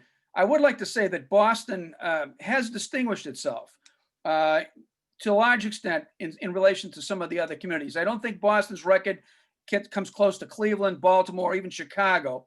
And I believe a lot of that's been because of the leadership and because of the willingness of the police personnel to cooperate in trying to establish a network with the police, the district attorney, and the community itself.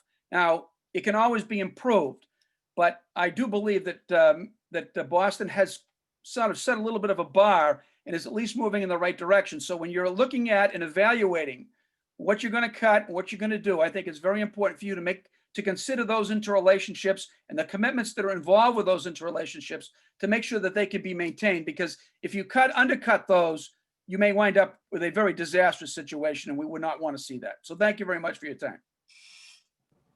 Thank you so much. And last but not least, Pam Coker from our Boston Municipal Research Bureau, which has often commented before us on particularly fiscal matters in relation to our contract, and I think is prepared to do so today.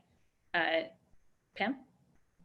Thank you, Councilor Bach. Good afternoon. My name is Pam Coker. I'm the president of the Boston Municipal Research Bureau, and I'm also a city resident. And thank you for this opportunity to speak to docket number 0840. The Research Bureau's mission is very much focused on sound city finances and policy, so that Boston has the resources to do what it needs to do and wants to do, now and in the future, for all who live, work, and learn in our city. The negotiations between City of Boston and its public unions play a critical role in the city's ability to provide public services cost effectively, improve the service efficiencies of its departments, and achieve sound policies and programs. The Research Bureau supports the intentions of docket 0840 to use the collective bargaining negotiation process to improve police accountability, increase transparency, and reallocate BPD resources as needed. I'm going to speak first to hidden costs, and that speaks to transparency. A review of the city's personnel earning reports found that the police department's payroll has increased 43%, over $125 million between 2011 and 2019, exceeding the personnel cost increases in all other civilian departments. This is driven by contract provisions either agreed to at the bargaining table or in some cases imposed by a decision of the Commonwealth's Joint Labor and Management Committee. The police patrolman's contract, for example, as written and implemented, lacks transparency and accountability, leading to a variety of hidden costs that continue to increase year over year. These different compensation factors are not usually noted when reporting on earnings. They are hidden when new contracts are reported, and the costs are described only in terms of the annual salary increase. Some of these provisions, such as hazardous duty compensation, police career incentive, otherwise known as Quinn Bill, and vacation buyback benefits, are pension eligible, which will add to an employee's retirement allowance and increase the city's pension liability. So again, we seek increased transparency on contract costs to make sure that the community, the taxpayers, the residents understand what resources are going towards in the police department. We do acknowledge there's a wide variety of issues that the cities and unions will have to work through in this next iteration of collective bargaining agreements. When focusing on the finances and planning for the future of these negotiations, it is important to look at past precedent. We've long kept an eye on the progression of past collective bargaining agreement negotiations, particularly a series of public safety binding arbitration awards from 2010 through 2015, which led to increasingly expensive compensation costs. And those were due much in part due to arbitration awards and a bit of an arms race between the fire union and police union to reach parity with each other. That cycle of public safety binding arbitrations awards to justify even greater compensation benefits is a trend that would be fiscally unsustainable for the city if it continued. And as a representative from the Campaign Zero noted, arbitration decisions have a tendency to make discipline and accountability difficult as well, among other challenges. Past city councils could have refused to approve such awards, but chose not to. This city council may choose to act differently should a similar situation arise. So that was what we learned from 2010 to 2015. However, since 2016, public safety unions in the city have reached agreement through their collective bargaining process, avoiding that potential for expensive and overly restrictive arbitration decisions. Speaking next to reallocation of resources, the police department noted in a July 28th hearing before city councilors that one of the measures under review to reduce overtime replacement costs is having civilians replace administrative positions currently being filled by approximately 80 to 100 sworn personnel. And any positions within the Boston Police Department that do not require sworn officers to do the job should be converted to civilian positions, freeing up police officers for policing duties where they are needed. While some position conversions could allow reassignment without bargaining, others would likely require some negotiation with unions. The timing is opportune to address changes such as this that do require bargaining, which may have been off the table in the past. And then lastly, speaking to the city council role, which is critical when it comes to approving collective bargaining agreements or choosing to reject them. The city council review and approval of these agreements or the arbitration decisions handed down is key to the city's fiscal well-being and the well-being of its residents. The city council must approve all spending in the city, including items like collective bargaining contracts that occur outside of the regular budget process. The city council may not be at the bargaining table, but it does have the power and responsibility to reject a contract by not funding it and push for reforms and accountability. The council has the right and the ability to send even a binding arbitration agreement back to the table and should consider deploying this option should the need arise.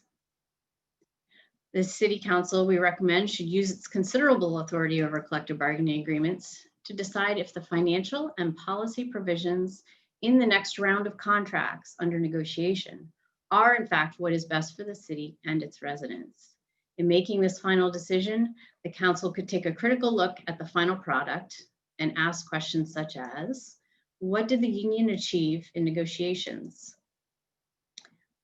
Can the city afford those financial implications of those decisions? And are those investments the right investments in policing at this time? As well, consider what did the city achieve in negotiations? What management, policy, and operational improvements are included in a collective bargaining contract that would benefit residents in return for the added compensation provided in the contract to police officers? And do those improvements justify the compensation increases in the contract?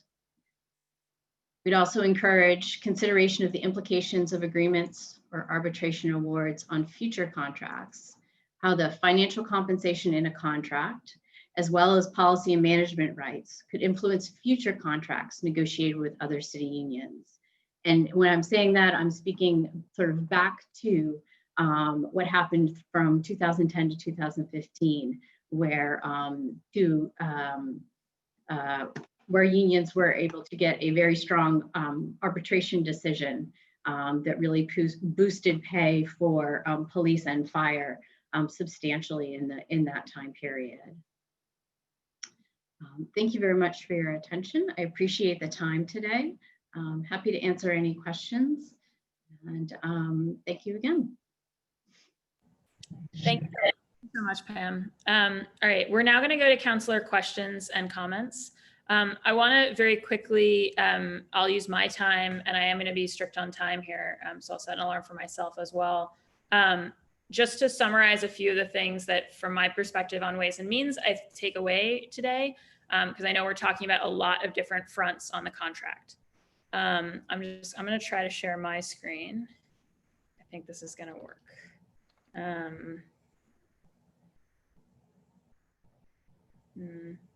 Sorry, everyone. I think it might be showing. Can people see my screen right now?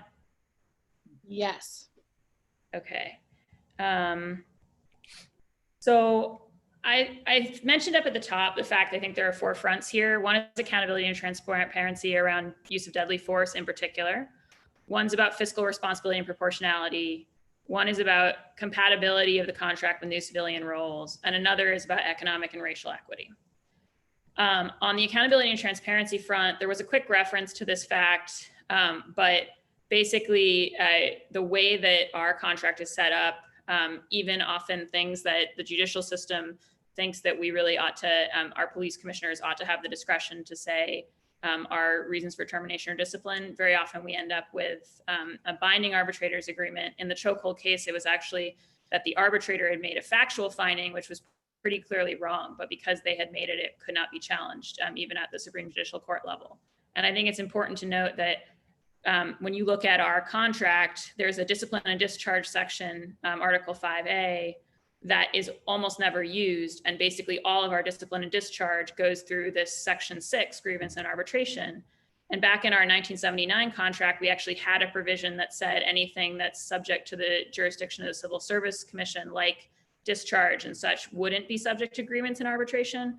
And then by 2007, we had removed that clause. And I think that's a major issue for us around binding arbitration being a real decision point for us. The second thing I just want to remind counselors of is that back in 2016, when the council approved a round of Boston police contracts, it published a letter saying, which was signed by all counselors. So I know Councilor Campbell and other veterans are well familiar with it, saying that the trend of escalating public safety salary increases threaten the long-term financial stability of the city of Boston, and really pointing out on 2 fronts. One, that we had given successive increases and incremental improvements in the public safety contracts that outstripped our civilian ones, and it was really fairly unfair to our civilian workforce and accumulating over time.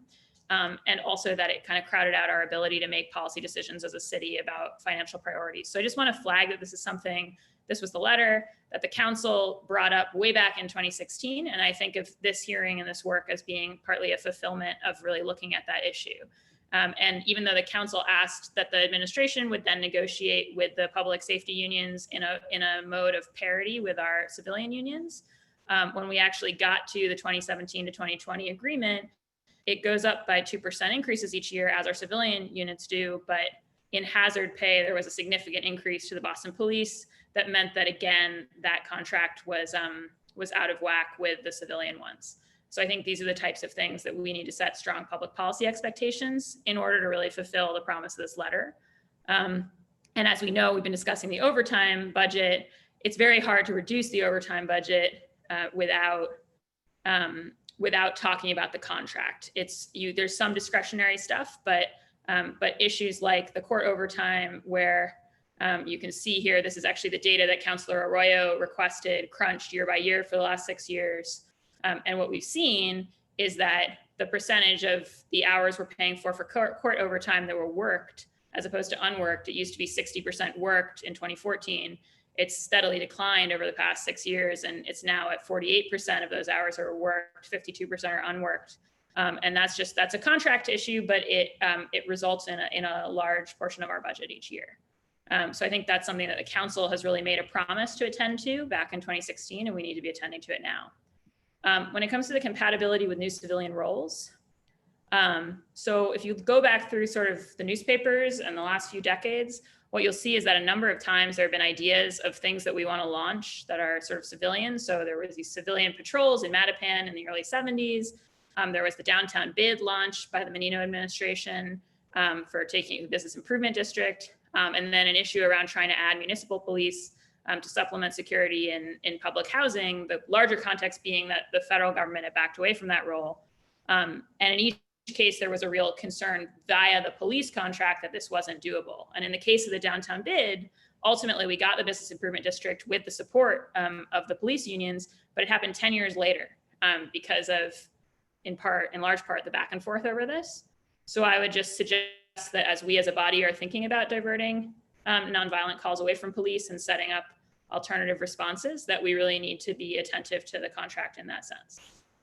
And then I do think that this third thing is economic and racial equity. The city did lift residency requirements for BPD officers after 10 years back in 2007. So now a third of our officers live outside of Boston. And, F just spoke to the point about details. 12 years ago now, the Patrick administration kind of made it more possible for localities to shift to more civilian flaggers, a thing which would both cost less and allow for a broader range of Boston residents to access these well-paid jobs. And but there was, that's a Municipal Research Bureau article suggesting 12 years ago that we consider doing this. And but ultimately, as this data shows, the statewide, it hasn't really happened. It certainly hasn't happened in Boston. And again, police details and the way that we handle them as a city is dictated by the contract. So it's something for us to look at. So to my mind, those are kind of a few ways of trying to gather up the things that we've been talking about today. And I'm grateful to all the guests for presenting. I will leave my time there and now go to Councillor Andrea Campbell. Councillor Campbell, you're muted. Oh, I can't, let me stop sharing my screens, sorry. Yeah, sorry, I think the sharing of screens was making me, it was showing up weird on my computer. First of all, I know we've been at this hearing for at least a couple of hours now, so I want to start with just thanking all of the panelists for being here and the specifics and the presentations, of course, that we can share with our constituency. And Councillor Bach, thank you and your team for always taking the mundane, maybe detailed oriented stuff that we might enjoy as academics and turning it into information that people can actually process and understand. And I want to just quickly flag Darlene's point, and she makes incredible points on where we should be focusing the conversation, specifically with respect to the wealth gap in the city of Boston and how we support hardworking individuals and labor rights and protections. Yes, I think there's a lot of work that this council has done and can continue to do in that vein. But why this hearing was so critically important is that it provided an opportunity for residents and the layperson, the thousands of folks who have been calling you as chair of Committee on Ways and Means and me as chair of the Committee on Public Safety and pushing for reforms. We had so many conversations where we had to remind folks that the collective bargaining agreements play a role here and limit what we can and can't do with respect to discipline, overtime regulations, training requirements, et cetera. And I think all the panelists broke that apart in more specifics. So that's what this hearing is about. It's more about information than a whole bunch of questions being asked by us counselors. I also want to say I appreciate the specific recommendations from all of the panelists that we need to be considering. Many are very reasonable for consideration, including Families for Justice as healing. I saw Mikey out there. I mean, Mikey has been doing the work as one of the Black women leaders in one of the unions, but she's also in the community doing the work. And for her to show up with Families for Justice as Healing with specifics as well is really helpful. And Dennis and Pam appreciated your specifics too. And Dennis, how you sort of navigate this so it doesn't become an us versus them. It's about systems reform, ways in which to do it in a very thoughtful way. And so I just wanted to say that for the record, because I think many of these conversations can create this sort of pitting against each other. And I think that's a total mistake when we're trying to inform the public and get them information, and then of course put forth specific recommendations that address root causes of violence. And that includes activating vacant lots. We have many in the city of Boston, shifting some of these jobs to civilians to create job opportunities, all the things that we will need to do, particularly post-COVID-19, when we look at the economic devastation on communities of color. My one question, and I want to be mindful of the time, and I can follow up with panelists separately, is there was a lot of conversation on, specifically in looking at the policy language in Boston and what the limitations are. I'm curious from the panelist perspective, and this isn't directed at one or two, if they've seen examples of language or changes in other municipalities that make the language more progressive. And I'll put that in quotes, that seems like that definition changes all the time. Because those specifics would be helpful. Because we're not at the table, what we can do is push the administration, who sadly isn't here, to be thinking about what is possible. And so that's my one question, Councilor Bach, at least at this time right now. I'm gonna look through my notes.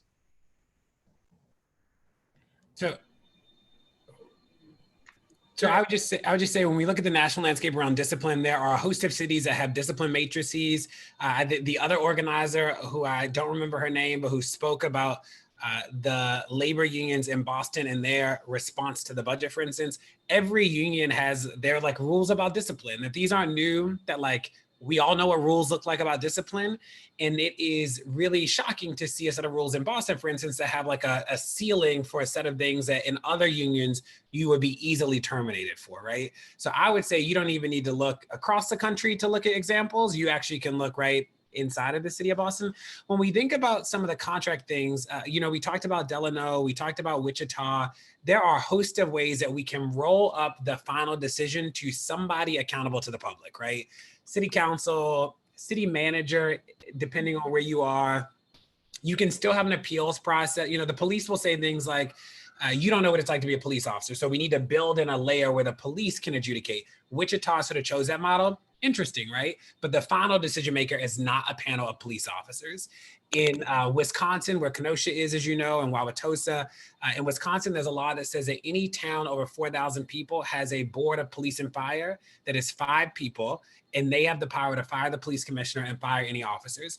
That model is interesting. It is not good because in Wisconsin, all 5 people are appointed by the mayor, who also appoints a police chief. So like that is not functionally a check, but like the structure they created is interesting because they do have a lot of power and it is citizens. So there are a lot of those models across the country that we see good. The last thing I'll say is the reason why the policies matter in the presence of an arbitrator is that an arbitrator is legally bound to be a fact finder, whereas like as a supervisor, you can say, you can sort of weigh the facts. Thank you. Go ahead, Dennis, I see you raising your hand. Yeah, I just wanted to address that because that is a very central issue across the country. It's arbitration. I just give you a historical perspective. Massachusetts State Police prior to 1992, you did not have the right to any arbitration. In other words, you went to a trial board, you were tried if it was three commissioned officers that actually reviewed your case. If you had to accept that decision, and the only appeal process that you had was you could appeal to a district court, and that was only on the process of whether or not the proceeding was conducted fairly. The proliferation of arbitration is a concern, and I think it's something that needs to be seriously looked at. No, that's helpful. And Councilor Bach, I'll be fair to my other colleagues, but this does dovetail well with the previous hearing on the possibility of creating a civilian review board, which just looks at the accountability, disciplinary, transparency piece. There are other layers, of course, to creating safe and healthy and robust and thriving mentally healthy communities. So I appreciate these responses. And thank you, Councilor Bach, for your leadership here. Thank you, Councilor Campbell. Yeah, and I agree. And I think it's important that there be a hook for a civilian review board or anything so that it's not hamstrung by binding arbitration in all cases in the same way that we're discussing. Right. I want to now recognize Councilor Lydia Edwards, the other co-sponsor. Thank you very much. I'm beyond excited about this conversation. I was floored by the amount of information and models and examples of policing and arbitration agreements and the impact of organizing within police. So I want to thank the panelists overwhelmingly for the incredibly informative I felt like I was watching a Netflix documentary. It was really incredible. So I want to thank them so much for all of the information that they gave. I, again, out of respect for my colleagues and the fact that I'm going to be going through so many things, it is so much, Councillor Bach, that I'm, we're dealing with the fiscal stewardship alone with overtime. And then there's the civil liberties and protections of people, right? And then also the actual workers' rights component of the officers. And so when I think the point of this conversation was to see the union contract finally beyond just what are the benefits of the members of the union and whether the city can pay for that, it was really looking at how, when we negotiate, it's a true negotiation for all facets, fiscally, looking at the protection of workers, but also looking at the protection of the public as well, and making sure that we have all three. So I want to thank you for your leadership and your creativity in looking at this conversation through that lens.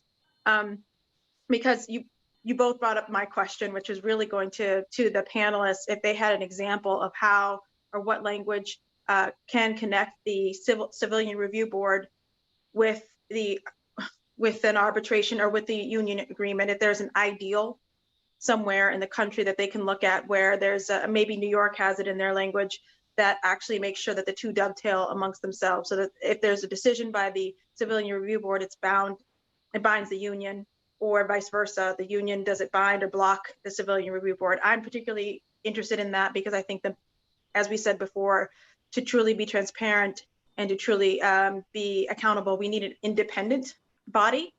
But how do we marry those two? And if anybody has an example of the two being married in the most efficient way, I'd really appreciate that.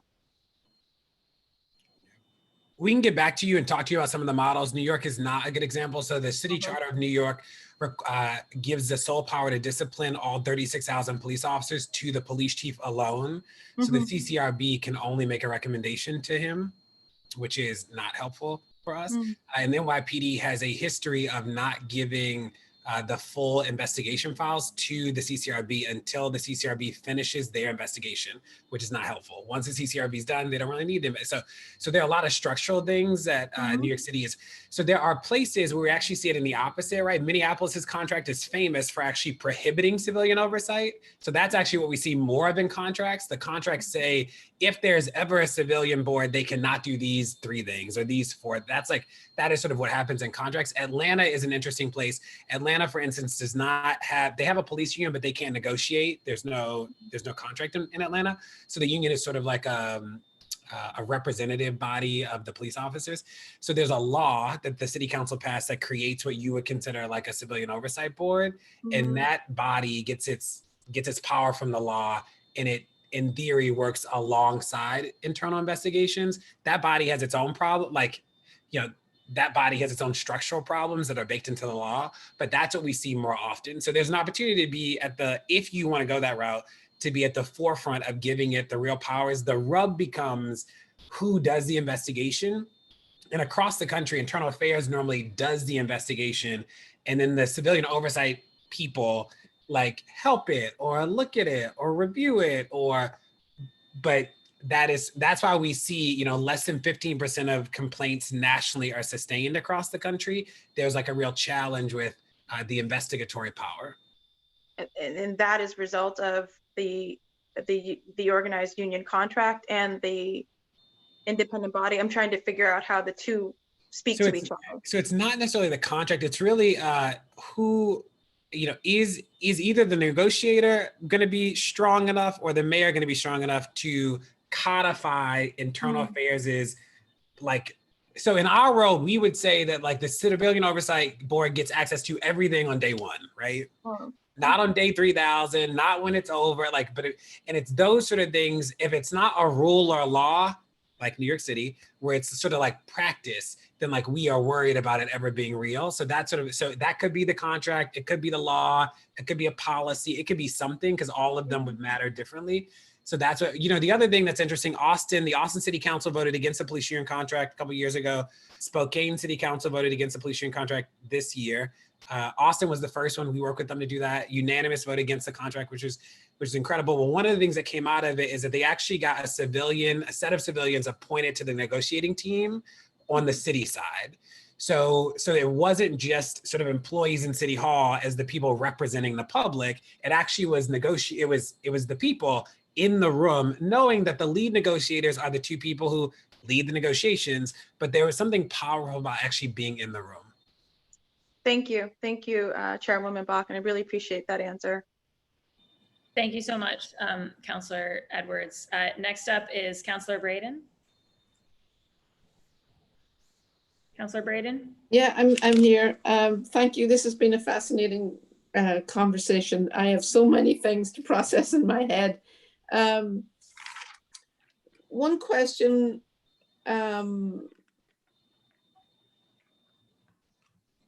was the whole issue around details and whether or not has ever been any serious attempt to move that out of the police purview and into a civilian role in Boston, and what do other cities do in, say, Massachusetts?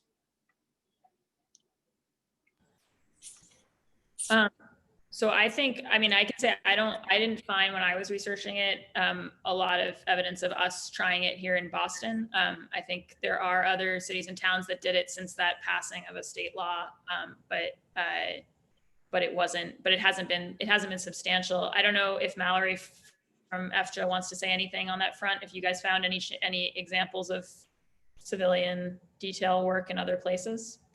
It's actually, Massachusetts is an anomaly in having police officers do this work. So across the Commonwealth, cops are doing it, but across the country, they're not. And also formally, it was not legal for that to happen, but the law has changed. So now we need to change those cultural norms.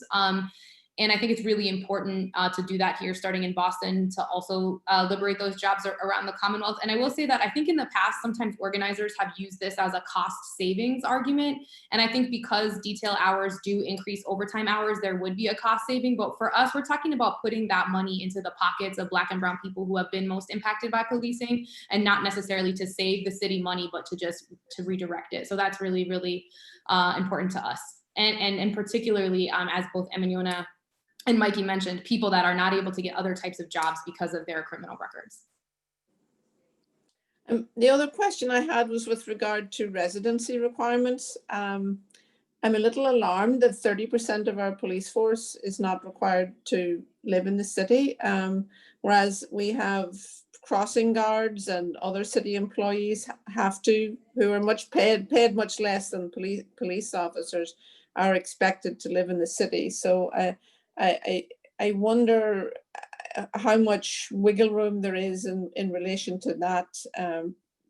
I know that was negotiated during the Menino administration in a contract negotiation. So I wonder is there any wiggle room on that area? I'll just say, Councillor Braden, that when you look back through the history of it, that the residency requirements have fluctuated over time. So there were times when they didn't exist, and then there were times that they came in as absolute, and then there were times that they were adjusted to the 10-year rule. And it's all, we have ordinances related to residency, but then our collective bargaining agreements have historically also modified those ordinances.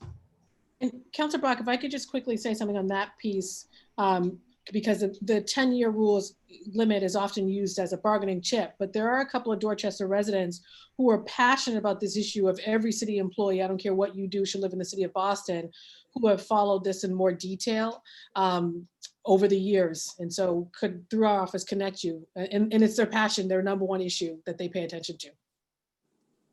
And I've heard that also on the doorsteps last year when I was campaigning, that was a complaint. The detail was one question, and also the residency requirement, that people felt that they wanted to see our police officers living in our communities, like they would be our neighbors, that they'd be invested in the city because they live here and they pay taxes here. That's just a sentiment I got on the doorsteps this last year. Thank you so much, Councillor Braden. Next up is President Janey, and then it'll be Councillor Mejia. Thank you so much, Madam Chair, and many thanks to you and Councillor Edwards for having this important discussion. A lot to process, as people have already said. I want to just start by thanking all of the panelists. This has been very informative. Certainly GBLC, Campaign Zero, Families for Justice is Healing, all of the panelists here. I guess one question that I would put out there, and then I too want to take some time to kind of review the tape again, and also to review the information in writing. So certainly would ask to have all the presentations in an email. But the question I would have in terms of the recommended items that will address police brutality that we heard from in Campaign Zero, and some of the suggestions we heard from Families for Justice is Healing, where have we seen some of that implemented, and what has been the end result, the outcome of that? Do we have any good data there? Like this district over here implemented X, Y, and Z, and now we've seen a drop in. Is there any information like that, or are some of these reforms too new? I know Dure had to drop off. We can certainly pass that question on to Campaign Zero. I don't know whether anyone else, FJ, wanted to say anything about that. We can pass it along. I wonder if Mallory, if you know if there are other cities somewhere that may have adopted some of the items that you guys have or not. And then we've been trying to build with our abolitionist comrades around doing contract organizing. And so we're looking into that. I can definitely do research around cities and municipalities where residents are doing the detail work, and see if there's any data in terms of increasing economic stability, like access to the workforce. Our organization is not focused on the other pieces around accountability as what we're leading with, because we're trying to shift and downsize the size of the police department and shift those resources as our top priority, as our top measure of accountability. But I'll certainly look into the other pieces of it for you, for sure. No, and that's important too. I think the issues around overtime, the civilian flaggers and the details, the elections department, there are so many opportunities to reimagine and do this differently. And I think having this hearing today on the heels of the hearing that we just had, really important. And again, really proud to see us moving forward in the items that we highlighted in the Black and Brown agenda. So thank you again, Madam Chair, and to the makers and to all of the panelists. Thank you so much, Madam President. And next up's Councilor Mejia, and then it'll be Councilor Arroyo, who has been with us for a long time. I didn't recognize him when he came in, so, but Councilor Mejia. Councilor Mejia?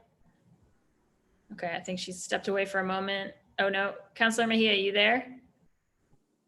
So sorry. Y'all are quick. What happened to the list? I felt like there were so many more people before me. We had a few folks who had to go. Yeah, I should apologize. Councilors Asabi, George, Flaherty, and Flynn were all here, but unfortunately we've run a bit long, so we've lost them. All right. So at first, let me just start off by saying I'm really grateful for this hearing. I think as a first term counselor, I'm learning a lot about what we can and cannot do. And so really excited to have so many folks here informing our thinking and holding us to task in terms of what are the things that we as a city council can and should be doing to right these wrongs. So really excited to be here with you all on that front. And so I just want to say thank you to the panelists for being here. But I also just wanted to quickly just take a moment to acknowledge some of the comments that we've heard online. As you know, I'm all about bringing people into the conversation. And some of the things that we've been hearing from folks is that people have been noting who has been getting most of the screen time and who hasn't. So I just want to take a moment to acknowledge and thank the Boston area advocates who have taken time out of their schedules to fight for and to end police violence, particularly Mallory, I'm saying it right, Mallory.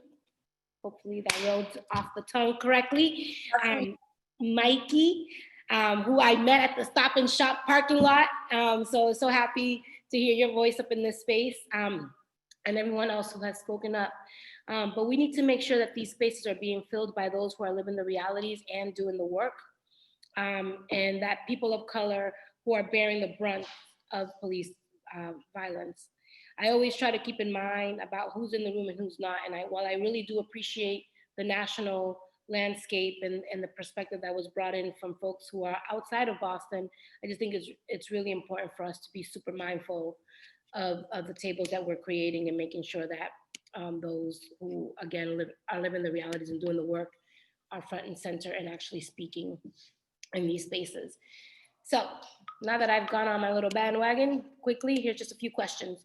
Mallory, thank you for your presentation. Our office, we've gotten a lot of calls to defund the police, at least 15%, by at least 15%. But with the next budget, we're almost a year away. We're trying to figure out what can we do in the meantime to actually address police violence. A lot of the changes you recommended, like cutting overtime or reducing staffing, come from the bargaining agreement, which the council has no role in. Do you see a place for people, or at the very least, a representation of people at the table for collective bargaining agreements? And if so, what would that look like? Yeah, great question. And I also would just say my colleagues, my co-organizers, my Sisters from Families for Justice Has Healing had to step off. And we have some folks coming in the public testimony as well.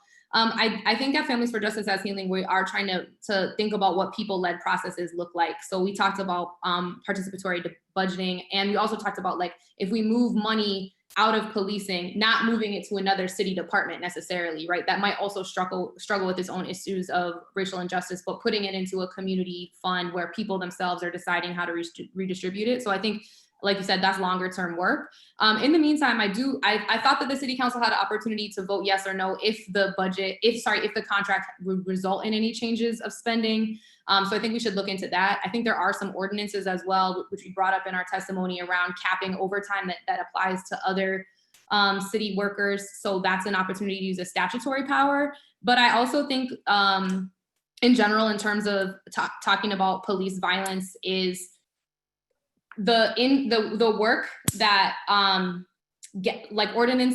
we've suggested how to control the police behavior where they are and what they're doing, right? And we know that they are still going to do what they want to do, but we propose to the city council as part of our demands, for example, to ban preemptive stops, like stop and frisks, as well as the traffic stops, that pretextual stops.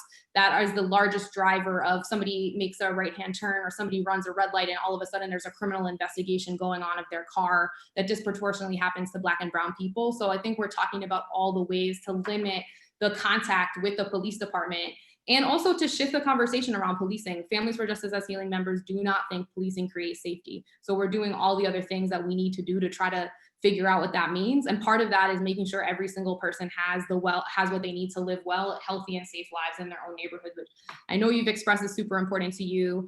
And that's only gonna come from significant investment where residents themselves get to direct that money, get to invest it in organizations that haven't had the opportunity to be funded, might be smaller, but are trusted by the members of their street, on their block, in their community to create what different looks like.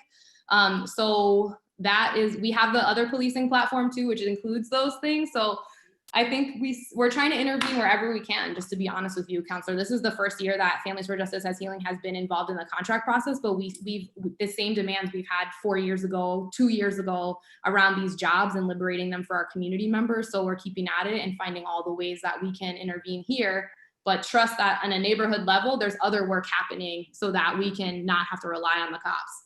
Yeah, and before Councilor Bach shuts me down, could I have one more question, Councilor Bach? Okay, one more, absolutely. Okay. So, I'm really intrigued by the whole idea of having civilians provide some more details. I think it's a brilliant idea, which also gives jobs to people who actually, are in need.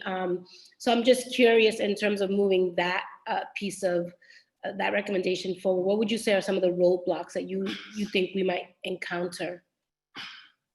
Yeah, one is that I think culturally it's the norm to give these jobs to the police. And so there needs to be a shifting around that. There's no legal reason inhibiting this from happening. So one is to intervene in the contract and prohibit cops from having them. They can't work these details. Another is like shifting culturally and pushing companies, private companies, to hire residents, and not to save money, not to shortchange people. But we also want these jobs to stay public sector jobs, right? And not to get privatized. So we've seen in the past couple of years, I think it was 2013, the cops actually shared this with us, that they moved the responsibility for invoicing for these civilian details into City Hall. And so we can keep moving the rest of this department into City Hall, right? So that civilians, residents, neighbors are actually running the office that oversees these details. They're communicating with the companies, and also they're hiring residents. So definitely massively important to do that. Well, thank you. I hope that's helpful. Did I answer the Yes, question? you did. You did a great job. Thank you so much. Thank you. Thank you, Councilor Bob. That's all for me. Thank you, Councilor Mejia. No, and I appreciate, I really appreciated Mikey and Yona and Alice speaking earlier. And I'm sorry that I was rushing us along. It's a challenge because we're running over time, and we've got a whole bunch of community members who are waiting to testify as well. So, sometimes the time management on these things is less than ideal. And I'm sorry about that. I want to next recognize Councilor Arroyo. Councilor Arroyo, Thank you, Madam Chair. Yes, I am.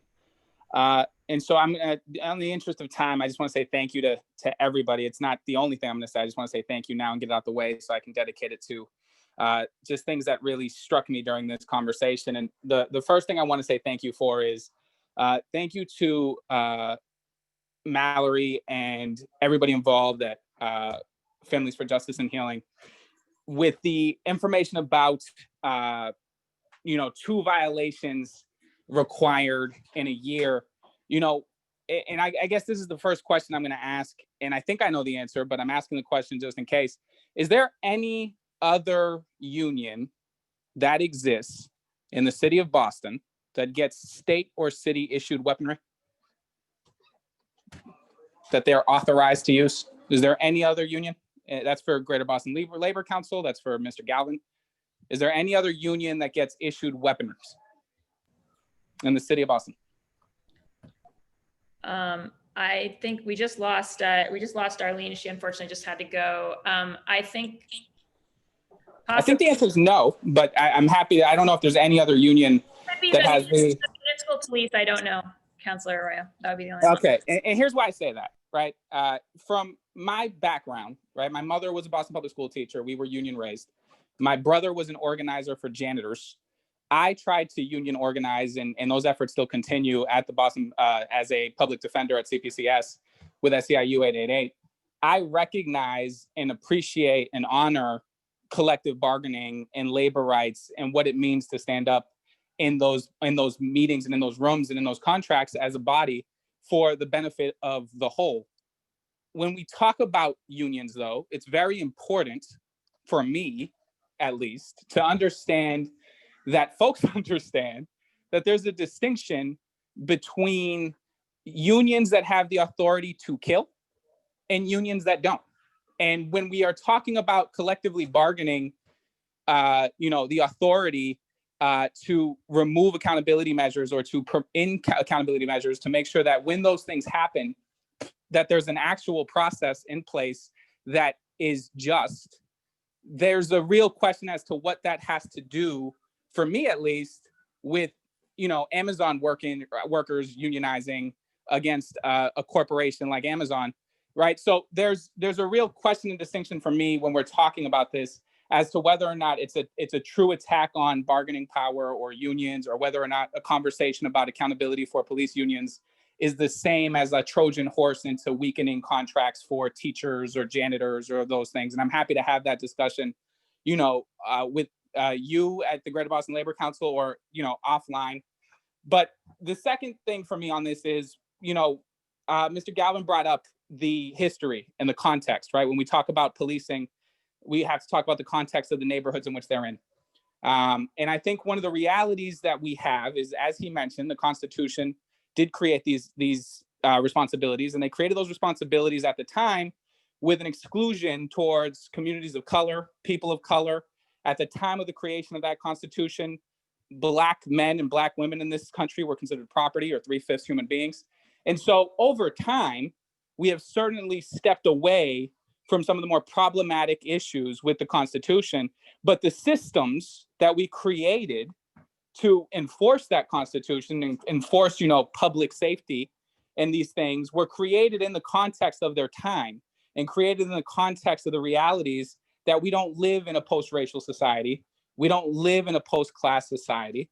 And that these institutions police and bring more police. There's more observation. There's more policing occurring in communities of color, even when we have the data nationally and statewide and so on and so forth to show that communities that are more prosperous don't commit less crime.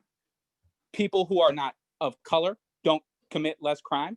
And yet the disproportionate impact of policing on those communities is very, very clear.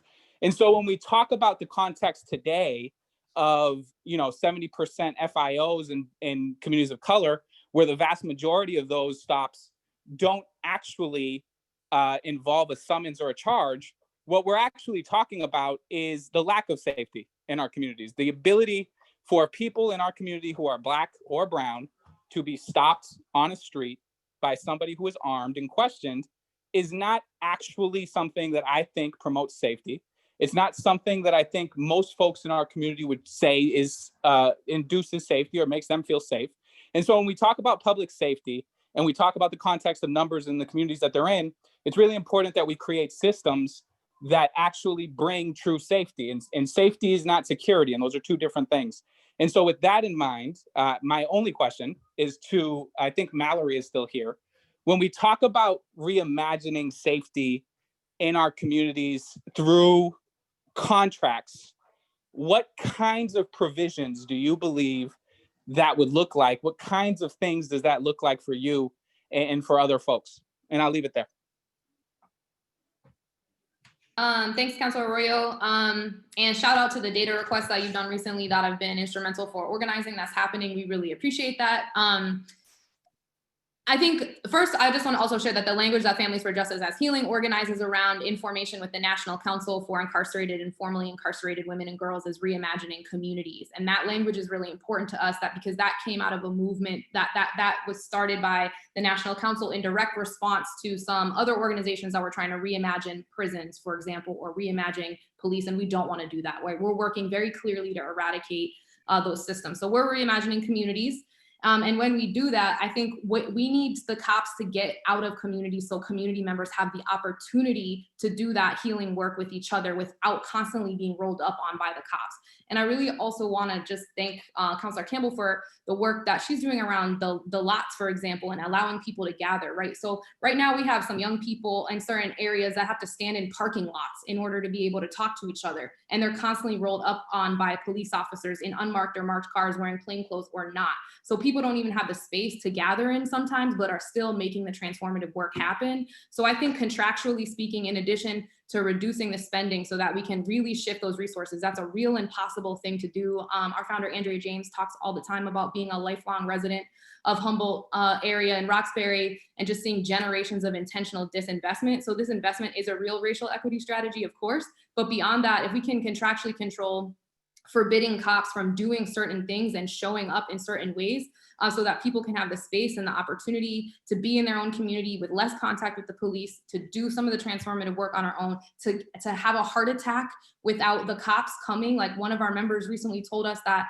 the cops came to her brother having a heart attack in Mission, and he was being cared for by EMS, and she was being questioned by somebody that came out of a squad car. Like people don't have the opportunity to be in their own community and do the work without constant interference by the police. So I think limiting what the cops can do, shrinking the role of law enforcement and shrinking what it costs us so that we can have actual investment in doing things different. And that means community space for people to gather. That means actual investment in alternatives and community programs like Sisters at Work that Mikey's running for people to get with young women to be into pipelines, into employment. Like communities know what they need, right? We shared the people's budget with y'all. So we just need the money for Black women to get to bring these visions to life. I hope that answers your question, Councilor. Madam Chair, can I speak on that, please? Yeah, go ahead. Like 2 points I want to make to Councilor Arroyo's statement. First of all, it was my understanding and always been my understanding that the Constitution applies to everybody, race, color, creed. Now, some people may disagree with that. You may make a construct that that's not the case. But as far as I'm concerned, and as far as most of the people that I've associated with my life in this business, the Constitution applied to everybody, and that duty applies to everybody, regardless of race, color, and creed. I just want to put that on the record. Second of all, the idea of shifting police resources or moving police resources from different parts of the city is some sort of a discriminatory act on the part of government.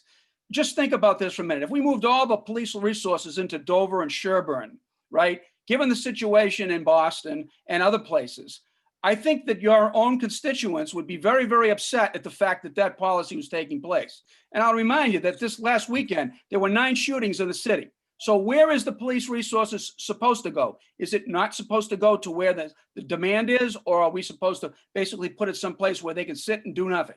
So those are the 2 questions I have.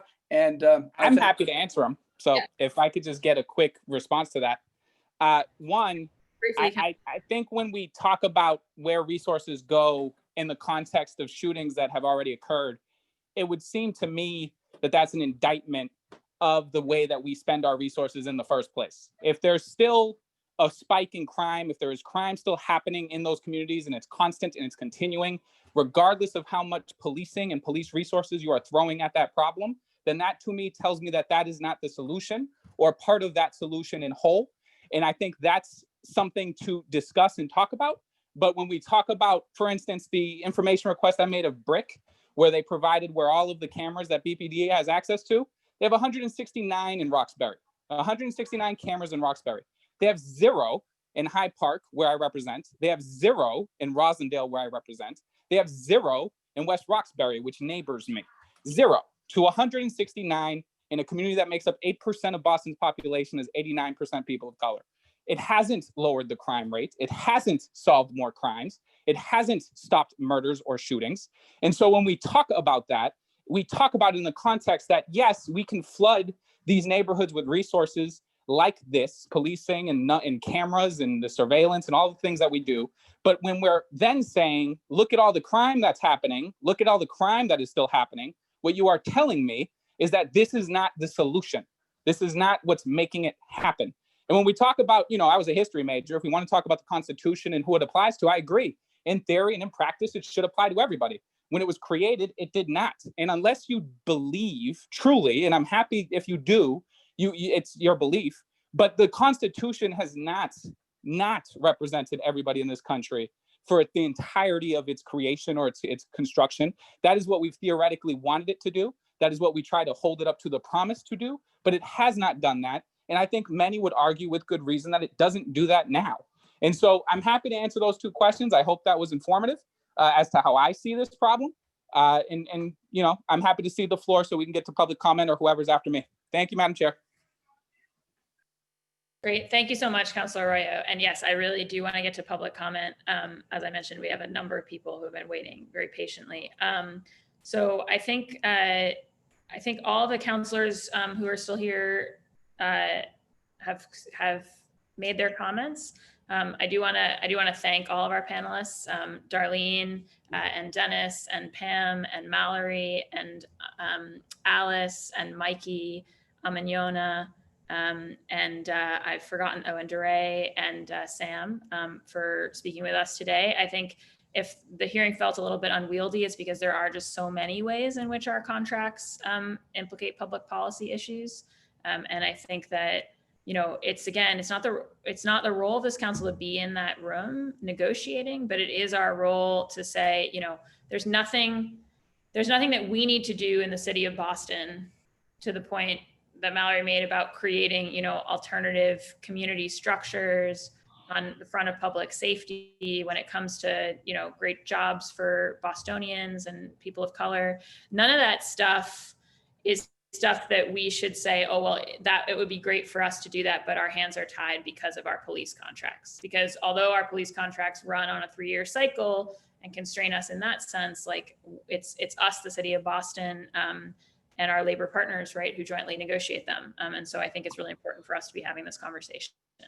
I do now want to go to public testimony. And I will just say that if Yona or Mikey want to add anything, I know that I cut you off earlier and I'd be happy to have either of you speak up. But so if you just raise your blue hands, I think I see you both If either of you want to extend further your earlier comments, but I'll start with recognizing Domingos de Rosa. Domingos. Unmute. Hi, guys. Hi, we can hear you. One second. Good evening, everybody. Can you guys hear me? Yes, we can hear you and we can see you. Thank you for having this hearing on the police contract. My name is Domingos de Rosa. I'm a concerned constituent resident of Boston. I've lived here for 43 years. Little background of myself.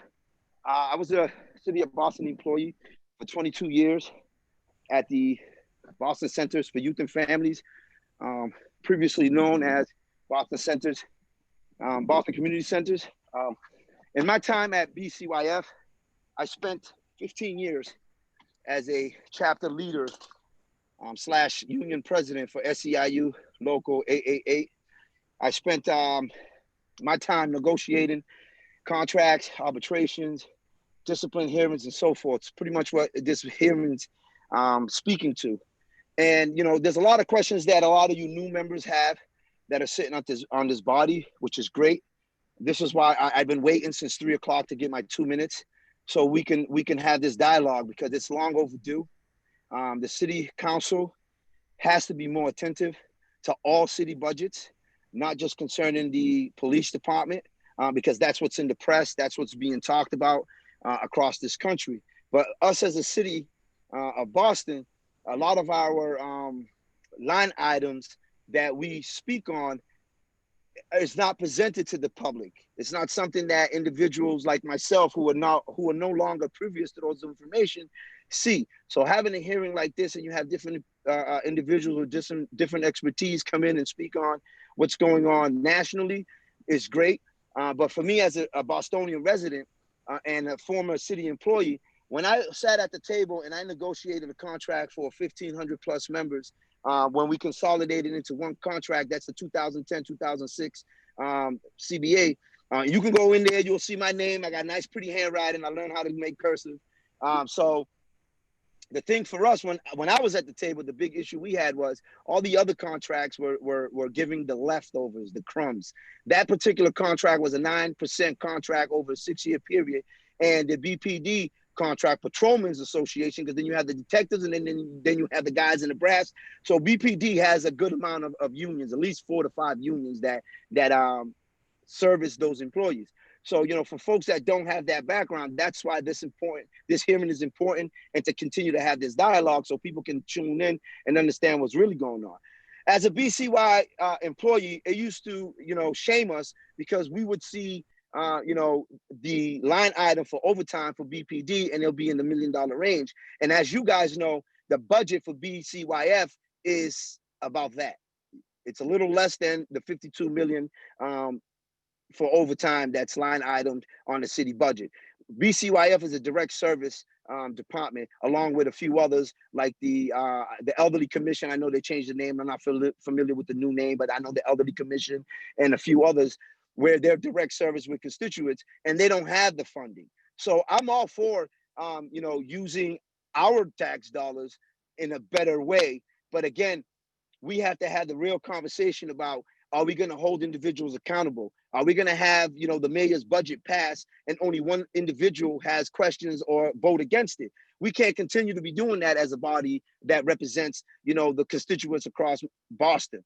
Folks are tired of hearing about over-policing. Folks are tired of being assaulted by police. I was assaulted by the police, and it took hell on water to get a complaint put in. And I was willing to testify against the group of officers who took 25 minutes and beat the crap out of me behind the Children's Services, where the new B2 office is now. So again, let's go back to why we really need these conversations. It's not just about police reform. It's about informing the community and letting them know how exactly these funds are being allocated, because everyone thinks that this body here is the ones who are negotiating these contracts. And they don't understand, you guys don't have the authority to be in the place, but that doesn't mean they can't open up the doors and allow a community body of individuals who might want to have interest in it and represent and show up. It used to be something that puzzled me, how me as a president chapter leader would see the budget before you would as the body of city councilors.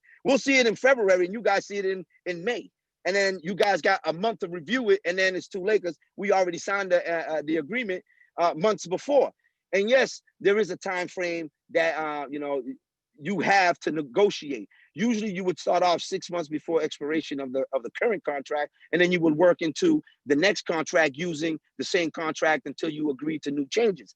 What I noticed about Boston is that the lower guys, the guys on the smaller pay structures, always get the short end of the sticks, and our higher paid individuals always get the better packages, like the 18% that they got back in 2010.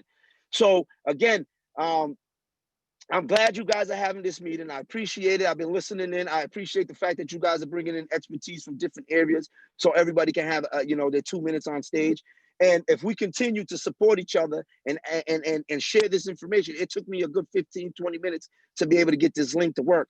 If we can find ways that we can bring in folks who want to be at these hearings without having to be sitting for 3 hours. I've been here since 3 o'clock. We're going into 5. I believe it's a little after 5. And the community gets, the end of the meeting, people are chiming off. You're not able to get their opinions and so forth on your comments. So if that's something that we can work on for the future, where maybe we might want to have 2 different hearings. I love hearing people's resumes and what they're doing, but at the same time, as a constituent, I got a lot to say. I'm going to leave it on that. Thank you guys. Great seeing y'all. Keep up the fight. Thank you, DeRosa. Great. Thanks so much, Domingos. I'm at work. I'm grinding.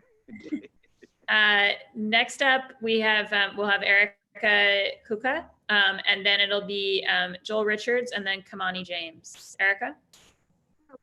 Councilor Bach, I'm sorry, I have a quick question, Councilor Bach. Sure. Did you move on to the public testimonies? Because my internet went on and off, so I wasn't sure. Are we transitioning now? This is public testimony? Yes, so we're in public testimony now. Yes. Thank you, sorry about that. Yep, no worries. Erica? Hi, can you hear me? Yes, we can hear you great. Okay, awesome. So my name is Erica, and I've been a lifelong Boston resident. I currently reside in the Jamaica Plain area, and recently I've had the privilege of participating in the community organizing work that's being led by organizations such as FJA. And I want to take this time to uplift the demands that they brought today, specifically the demands to cap police overtime, both individual and overall, and to reduce the size of the police force. As a teacher in Boston Public Schools and a member of the Boston Teachers Union, I want to highlight the fact that police are not part of the organized labor movement, and in fact are consistently brought in to combat the organizing efforts of various labor groups. However, in spite of the points that people like Councilor Arroyo and others have consistently raised, we continue to reward and incentivize police in ways that we refuse to support other organized laborers, particularly those working for the city of Boston. We know that research continuously shows that police presence is not a key factor in community safety. Rather, things like access to healthcare or mental health services play a greater role in ensuring community safety. And as a teacher, I know that the BTU continuously fights to have those resources and have them in our contract and grant families and students and the residents of Boston access to those resources, in turn promoting community safety. But every single time that we're negotiating our contract, every year that we go to negotiate our contract, we're continuously faced with the response that, like, we don't have funds to do that right now, or maybe we can have this many counselors in our schools in the next 5 years, but police are able to earn up to 150% of their base pay just based on the way that their contract is written and negotiated every year. And that just doesn't seem like we are keeping the safety of our residents, of our children, of our families at the heart of this conversation. So I would like to yield the rest of my time. Great, thank you so much, Erica. Next, we're going to Joel, and I have a Leslie on my list, but I don't see in the attendees. So if you just raise your hand, if you're Leslie, that would be great. Joel. Hey, good evening. My name is Joel Richards. I actually live in Andrew Campbell's district. So just real quick. Thank you, Joel. Hey, I'm here. Just wanted to, I know everyone will mention stats and many numbers, but however, I want to point us towards the role of civil servants and unions. Unions are human rights organizations designed to ensure quality, equity, professionalism, and protect workers and clients from abuse. American unions have a rich history of fighting for the rights of women, LGBTQ, children, minority groups, and those with special needs.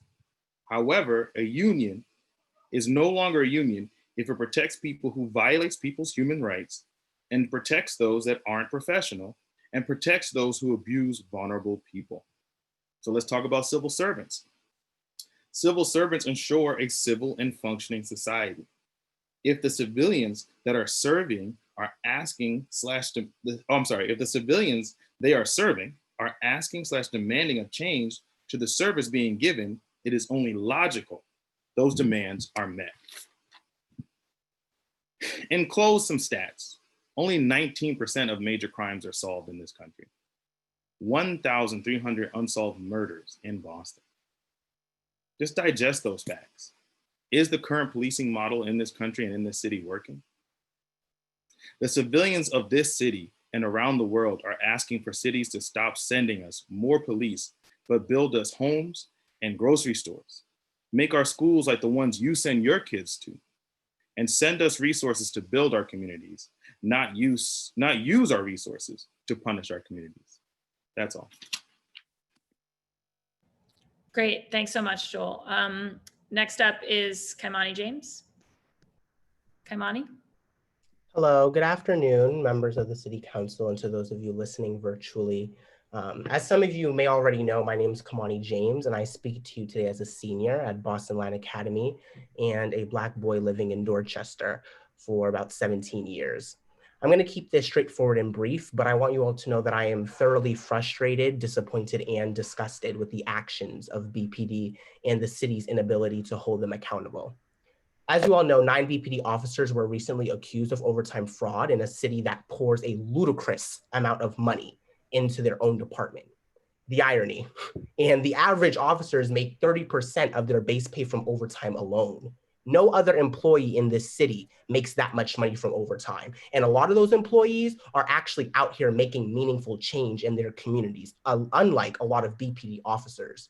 When are we going to get to just see the issue for what it is? The truth is that the city of Boston gives way too many incentives to BPD officers through their contract that allows them to exploit the system and not be held accountable for their heinous crimes and actions.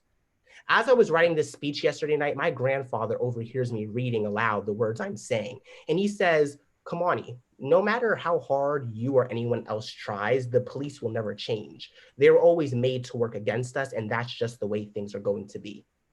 And for a minute, I wanted to give up and accept what he had just said. But then I remembered that these aren't issues that are impossible to solve, because systematic issues like these are only fixable when policymakers are willing to put politics aside and do what needs to be done for the community. That's it. As Congresswoman Alexandria Ocasio-Cortez said, and these words ring in my head till this day, inequity and justice is not built to last. It lasts a long time. It can last hundreds of years, but ultimately it crumbles into this, a small cohort of incompetent people that create damage. And from that, something new can spring. Put simply, it's time for Boston to act. BPD's actions, which we've all seen, have shown that it's time to make some serious adjustments and reforms to the city's contract with the department, starting with capping BPD's officers' overtime at 10% of their base pay salary. This action alone would save the city almost $52.4 million, money that can be poured into healthcare, affordable housing for low-income families, so our students can finally get the resources they deserve, BPS, resources they need. AOC stated that something new can come from all of this. We need to start from scratch when it comes to how policing works in the city and serve as a model to cities across the states and states across the country. The city needs to do better. We're pushing out our Black and brown families through gentrification and incarcerating them through over-policing when we should be replacing law enforcement positions with civilian positions for restorative justice practices and pouring all that money being embezzled into places like our healthcare and education system. I believe that we all know what needs to be done. And as policymakers, politics needs to be put aside and we need to start looking for the issue for what it is. So I urge you all to please demand change because that's what needs to be done. Thank you for your hard work and thank you for listening. Thanks so much, Kamani. Next up is Trevor Smith, and then it'll be Rosalinda Midens. Trevor. Yes. Hi. Hi, dear members of the City Council. My name is Trevor Smith. I live in Dorchester Center. Just moved to on Armour Street. My occupation is that I'm an educator entering my 5th year at Boston Latin School and proud member of the Boston Teachers Union. I'm asking the City of Boston and the City Council to renegotiate the terms of the contract with the Boston Public Patrolmen's Association to reflect the community's demands to shift money and power away from policing and into Black and Brown communities. As I mentioned, police officers are not part of the organized labor movement and don't align themselves with the interests of workers and working class people. The police themselves refer to their own organizations as an association. When talking about the BPPA, we always call it an association, not a union. The current BPPA contract has failed to create the safety and well-being residents deserve.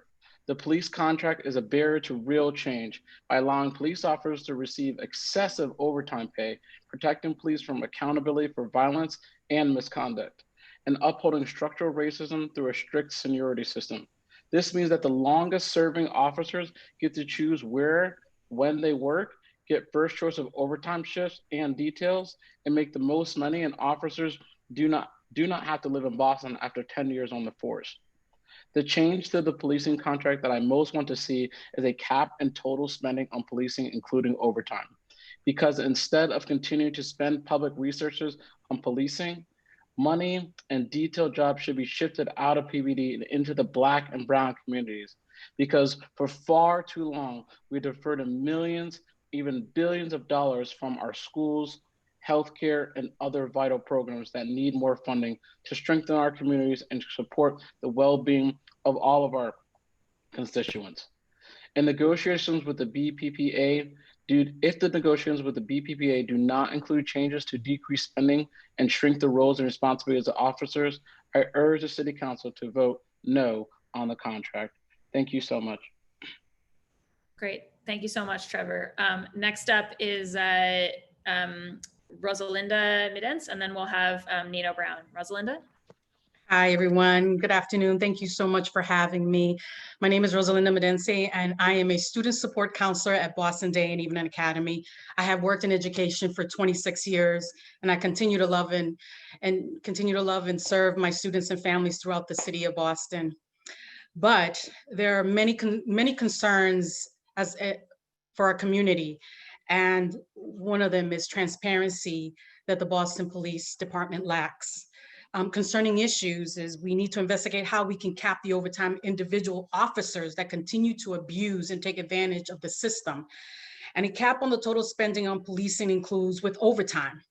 I believe that police officers are the highest paying city workers and they should be capped a certain amount during each month. The spending on overtime and detail pay should be cut and allocated throughout our communities of color for wraparound services and help fund our educational system. And I speak as a school counselor for 26 years. By creating better after school programs, outreach programs for youth, daycare programs, and scholarship programs for students in our communities that are struggling, and these are just a few. There are places in our communities, police officers they're not needed because presence creates more trauma than assistance for past experiences. We need to create more community accountability by creating more jobs in our communities than racial injustice and police brutality. Educators don't get paid overtime or work details. So why should police officers have the luxury of draining the budget when we need training programs, more mental health service for those who are suffering from substance abuse and trauma? So all I'm saying is transparency and action on these issues are important for equality and change for all. I appreciate it. Thank you for your time. Great so much. Thanks so much. Next up is Nino Brown. And then Amanyona, I just wanted to check in with you about whether you wanted to add anything to your prior testimony. So Nino, go ahead. Nino, you're muted.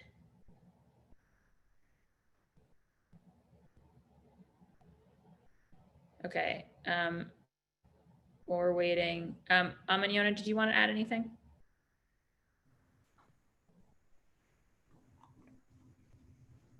All right, I think we've got Nino now. Hi, how you doing? Yes, there we go. Sorry, pardon me. I went to the bathroom right quick. But my name is Nino Brown, and I'm a teacher and organizer teaching Boston Public Schools. And I'm here to say that I think that the police budget really is something that is going to cause immense harm to our community because it doesn't really provide security in the sense that it provides for the basic needs of what people need. So I live in Dorchester, and oftentimes throughout my life, I've seen students who have come to school homeless, students who have come to school hungry, students who have come to school just, I mean, the with the same clothes they had on last week, right? And I think of things in the city that need dire funding, right? Such as our public schools, things such as our support for people who are unhoused, right? And we know that the police make I think it's an average of 30% of their base pay in overtime each year, right? And the mayor had some cuts to the police budget, but quite frankly, they're not enough. Particularly when you look at uh, uh, almost half of the entire city, almost half of the entire city budget, or the entire police budget is like $1 billion, right?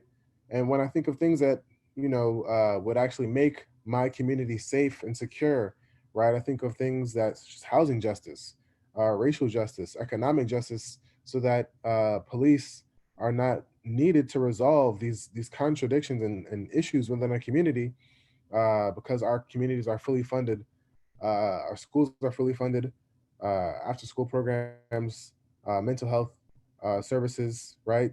So that police are not necessarily the solution to every problem that we have.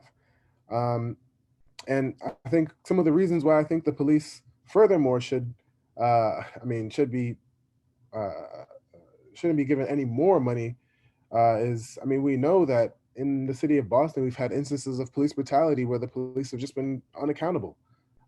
We've seen Santos Laboy, Justin Root, just recently, shot down this past year, 31 shots. We saw Usama Rahim, Terrence Coleman, a 31-year-old Black man who had a disability, right? And the police were called, or not, the police were not called, the ambulance was called and the police showed up, right? And they ended up shooting this 31-year-old Black man in his mother's house, right? So I think the police should not be getting more funding or rewards for their unaccountability, right? So I just wanted to end there, and hopefully, that y'all make the right decision because our communities need this funding because we know that uh, economically secure communities do not need over policing, right? There's no over policing in middle class America, and I know in parts of Dorchester we definitely don't need bloated police budgets while our schools deteriorate. So thank you, and hopefully you have a wonderful session. Thank you so much. Next up is Leslie Creedle, and then it'll be Riley Smith. Leslie?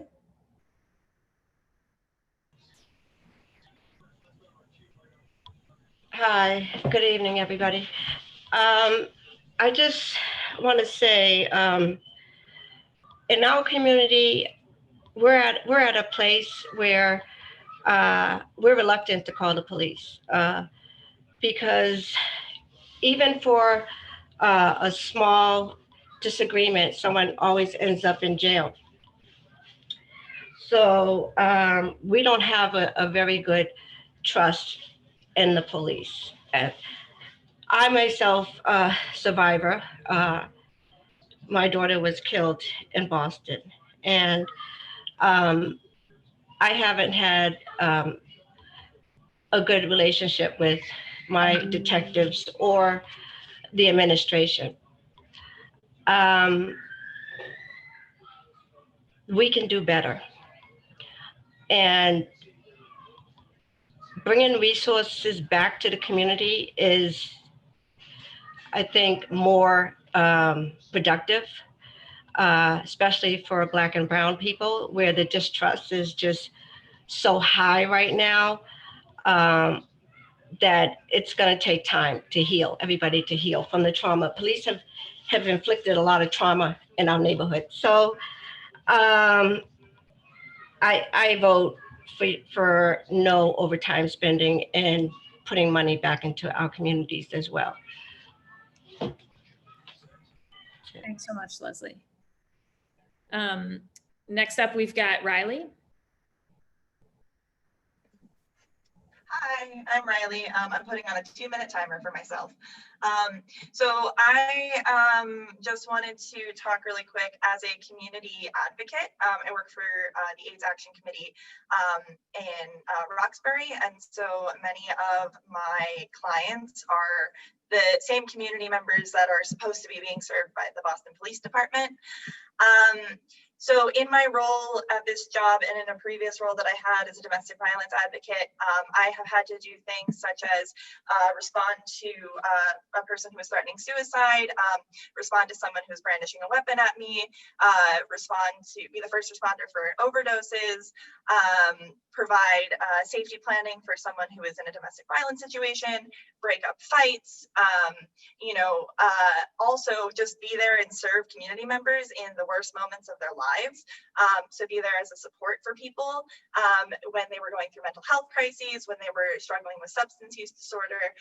And these are things that are not inherent to Black and brown communities. They're just because Black and brown communities are over policed and under resourced, they're seen more and noticed more. And so I do all these things that are functions that our police are often called into.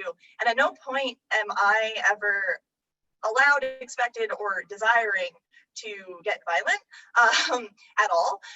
In fact, I have taken hours and hours and hours and weeks and months of trainings on de-escalation and on better tactics to serve my neighbors and friends and community members, because that's what I think of my clients as, because we live in community together, and I am here to help them navigate resources. Additionally, I am also funded by the state and also funded by the Boston Public Health Commission, as well as the State Department of Public Health. I am not allowed to take overtime, let alone take egregious amounts of overtime. And I also make less than 50% of the area median income in Boston, even though I work for the state. So to hear, there's my alarm. So just to say, to hear that not only from Mr. Galvin, that not only is the work that they do dangerous and deserving of pay, but it's also deserving of egregious amounts of overtime because of the threats to their safety and things like that, is just kind of insulting to me as someone who's providing work that is actually improving communities.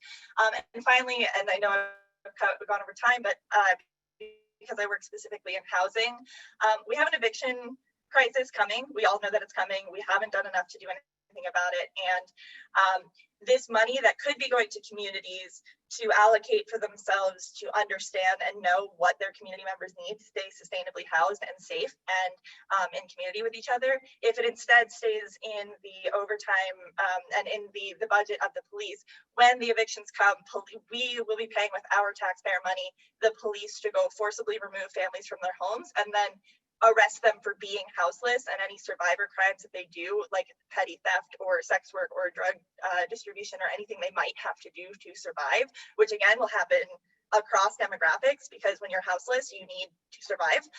And so we could prevent a whole bunch of crime that allegedly our police are supposed to be stopping by actually reinvesting in our communities instead. So what you will see is in a few months, this money that we're all talking about that could be going to communities or could be going to police to further increase violence in communities, like the violence of houselessness, you have the opportunity to do something about. So I will end it there. Thank you so much for listening. Great, thank you, Riley. I just want to one more time check in whether Mikey or Yona want to add anything.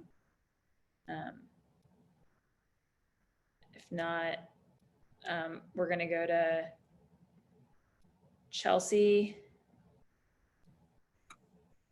Hi, yes, I'm here. Hi, Chelsea. Great. Okay, it's your turn. Go ahead, Chelsea. Is it Ruscio or sorry? Yeah, Ruscio, you nailed it. My name is Chelsea Ruscio, and I live in Dorchester in Councillor Campbell's district. Councillor Campbell, I want to thank you for your advocacy around remote learning and the safety of our students.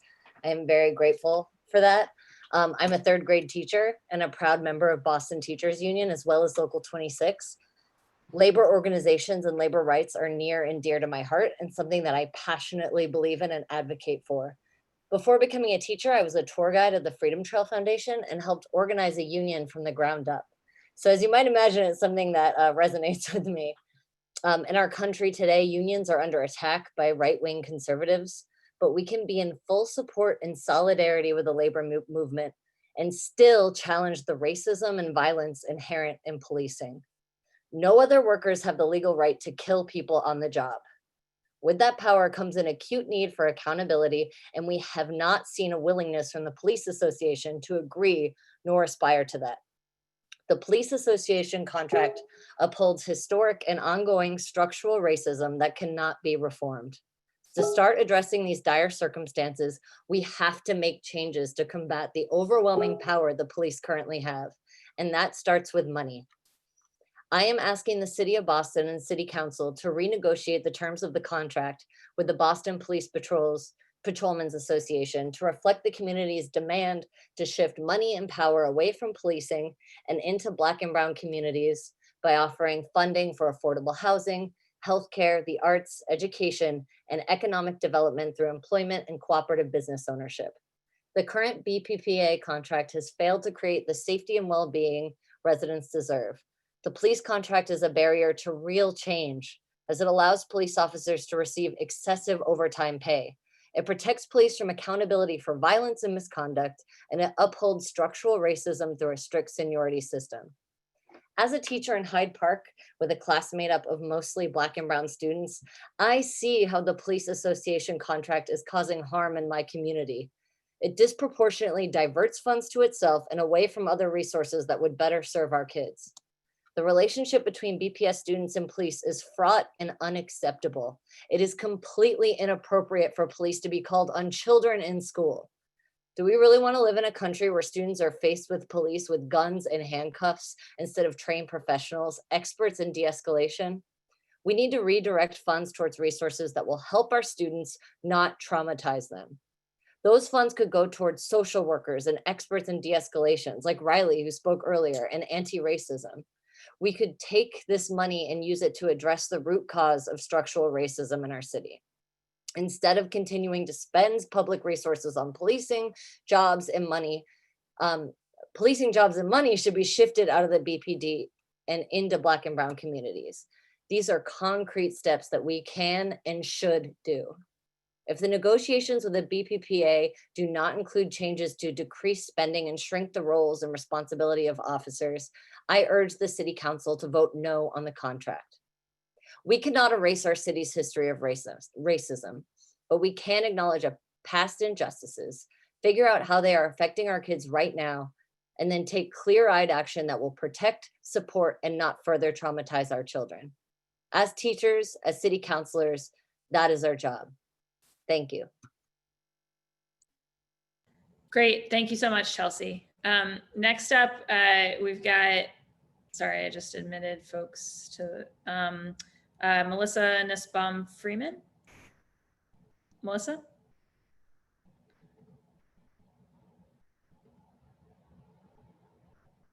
All right, for a moment, just Melissa, while you find, oh, there we go. No, go ahead.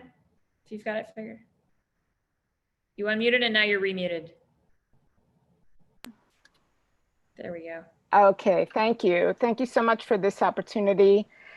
I've been here listening patiently and with a lot of interest, and I'm going to present a view that has not been presented from my union.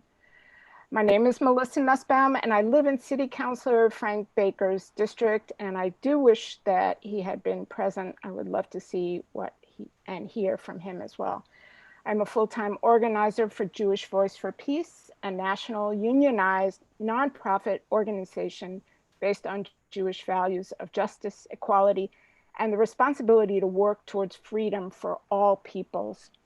I'm here today speaking as a member of the JVP unit of the Washington-Baltimore News Guild Local 32035 that represents news, information, and nonprofit workers. I'm here to make the case that police officers are not part of the organized labor movement, and their contracts and privileges should not be couched in the language of labor unions. Police associations have appropriated organized labor's hard-won rights to their unequaled advantage with no visible accountability. Most notably, paid overtime, which has been spoken about amply. When it is convenient, police associations hide behind other labor rights, such as strikes, to intimidate the public sense of safety. But police do not act in solidarity with the broader labor movement and resist any efforts of reform. In fact, police unions are the chief obstacle to fighting police abuse. The worst of police unionism, a proud willingness to defend even the worst agents of police violence at any cost and prevent penalties when abuse occurs. Small tweaks to the system are not going to get us to the safety we all wish for. If you think that the change required is too much, look no further than this Zoom meeting today to know we are capable of collective and creative responses when necessary.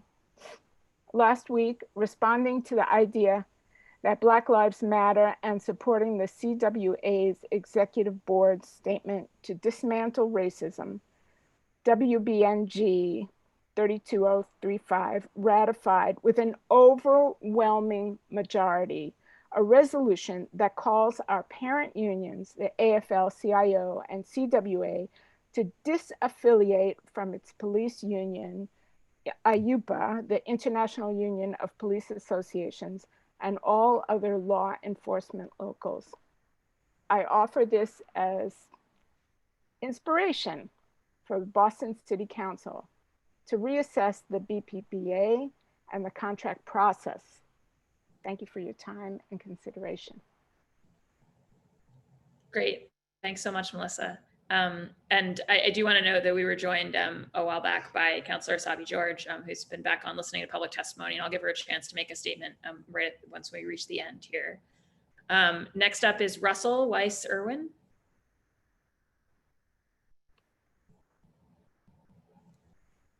Russell? Russell, you're muted, just so you know.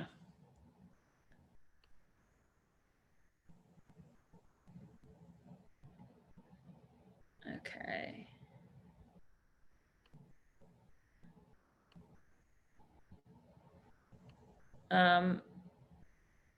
While we're waiting for Russell, I'm going to go to... Can you hear me?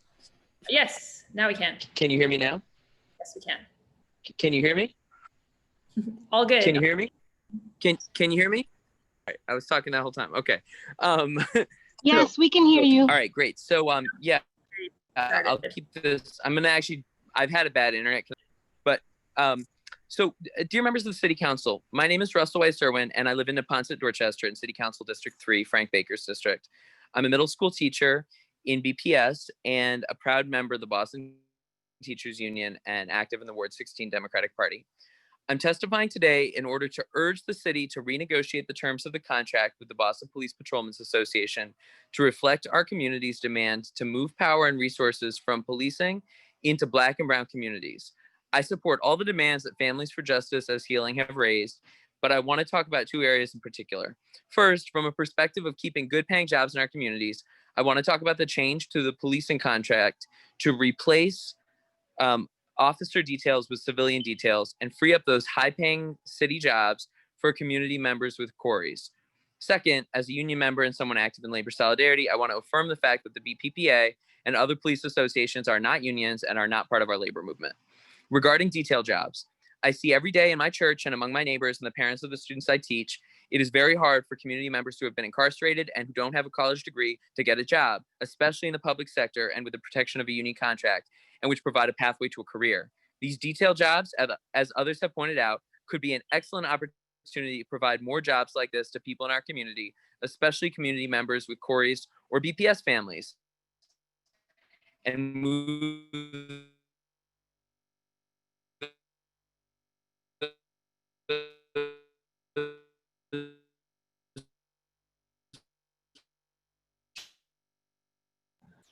Russell, I'm so sorry. We've lost you.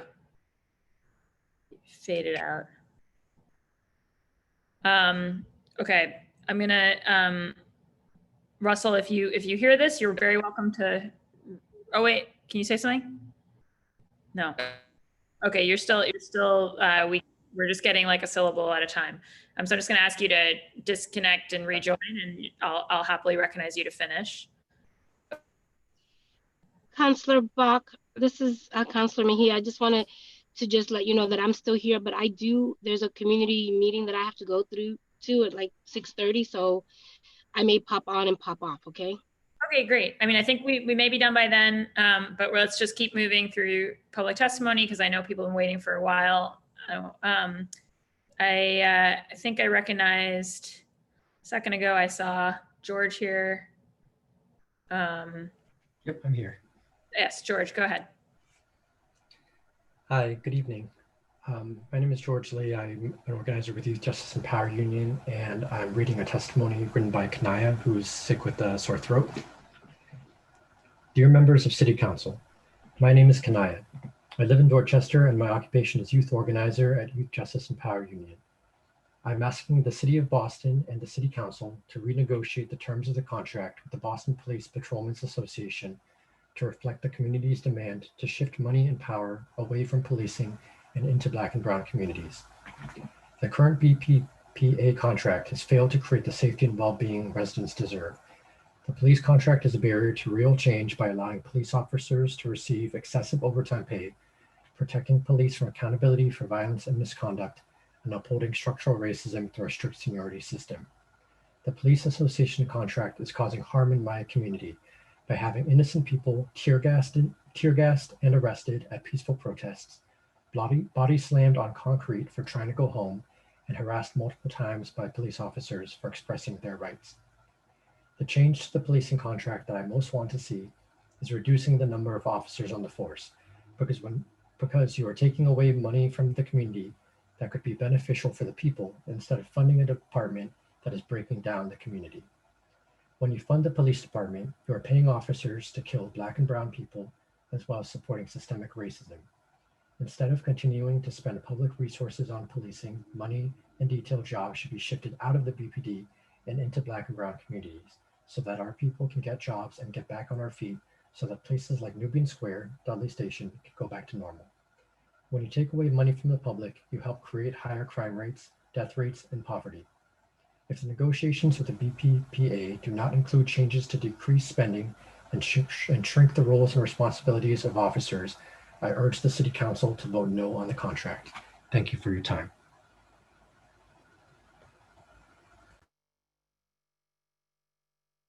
Great, thank you so much, George, and to Kanaya, and we hope that Kanaya does better with the throat soon. Next up, we've got Elijah Patterson, and then it'll be, I think someone is here to read Jacarius's testimony. So Elijah. Hi, my name is Elijah Patterson, and I live in Roxbury. I believe Chairwoman Bach rightly articulated some of the buckets of concern within these contracts for this fraternal organization. It's not a union, it's a fraternal organization.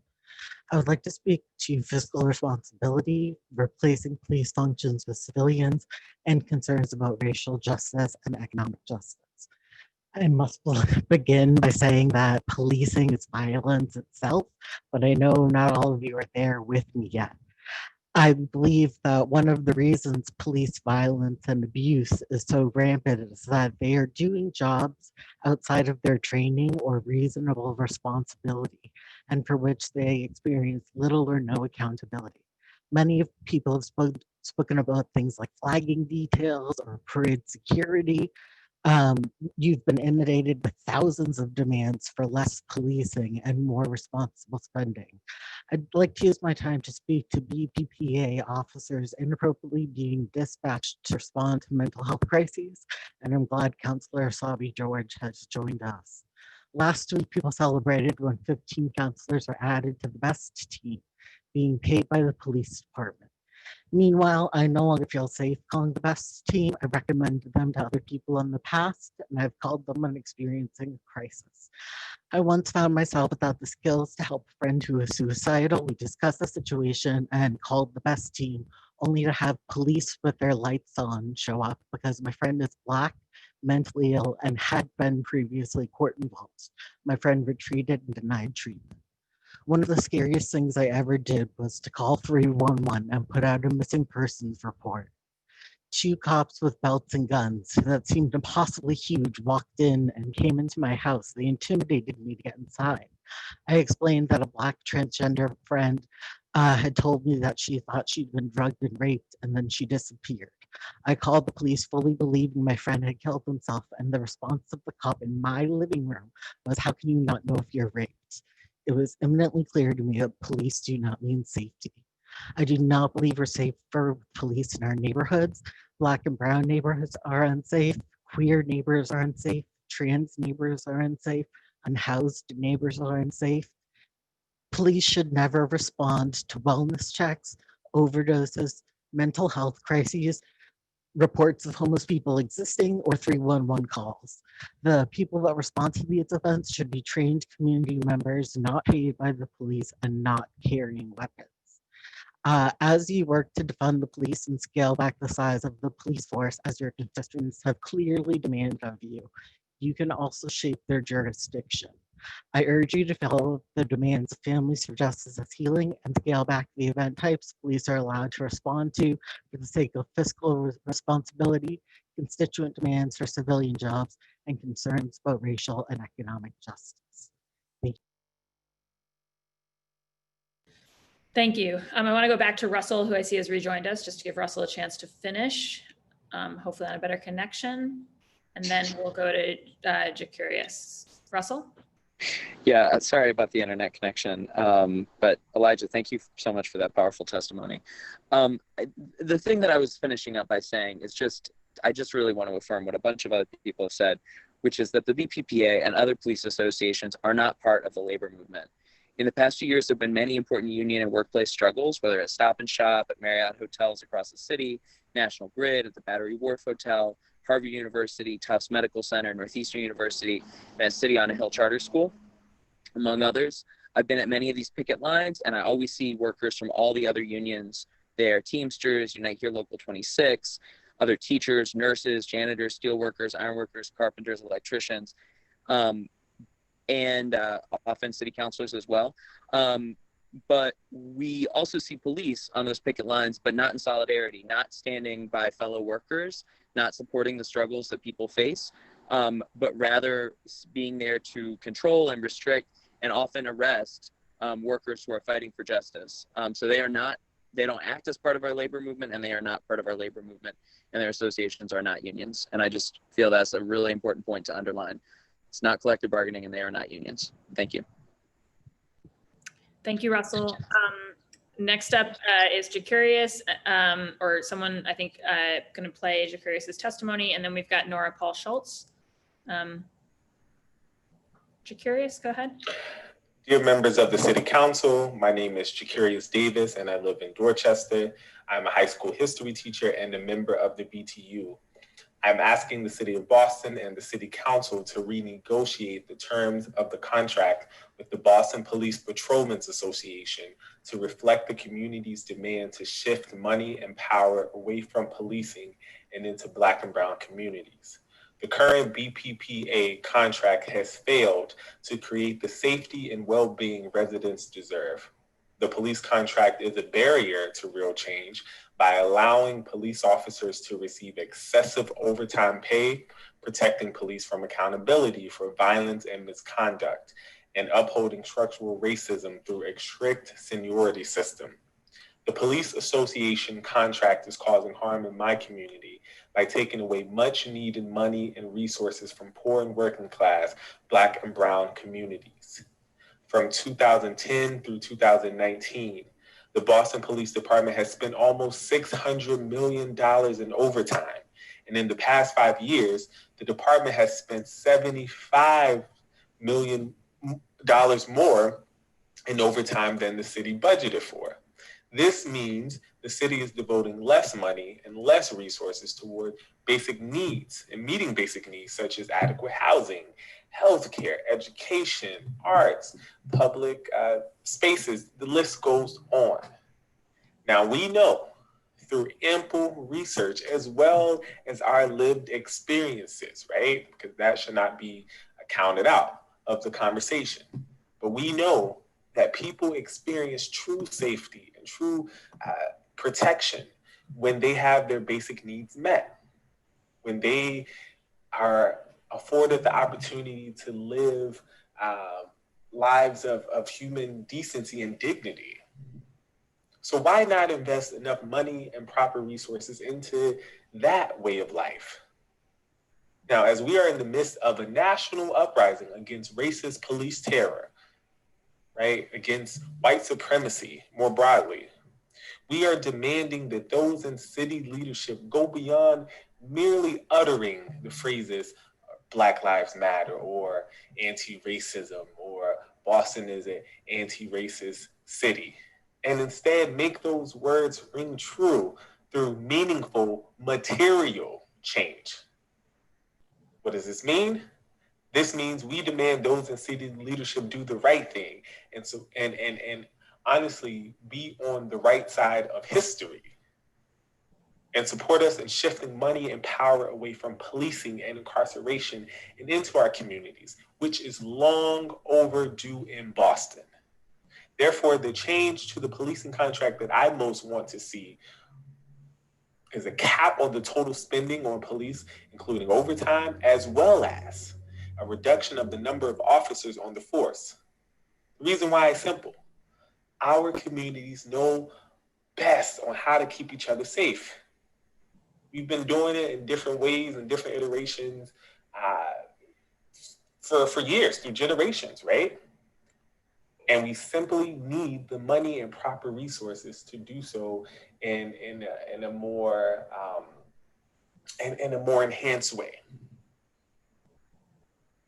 So that in mind, if the negotiations with the BPPA do not include changes to decrease spending and shrink the roles and responsibilities of officers, I urge the City Council to vote no on the contract. Thank you. Great. Thank you so much. Next up, we've got Nora Paul Schultz, and then I'm going to admit the person who's in here as CED admin, and you can let me know if you want to testify.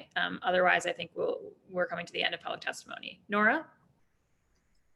Good evening. My name is Nora Paul Schultz, and I am a resident of Jamaica Plain, a teacher in Boston Public Schools, and a proud BTU member.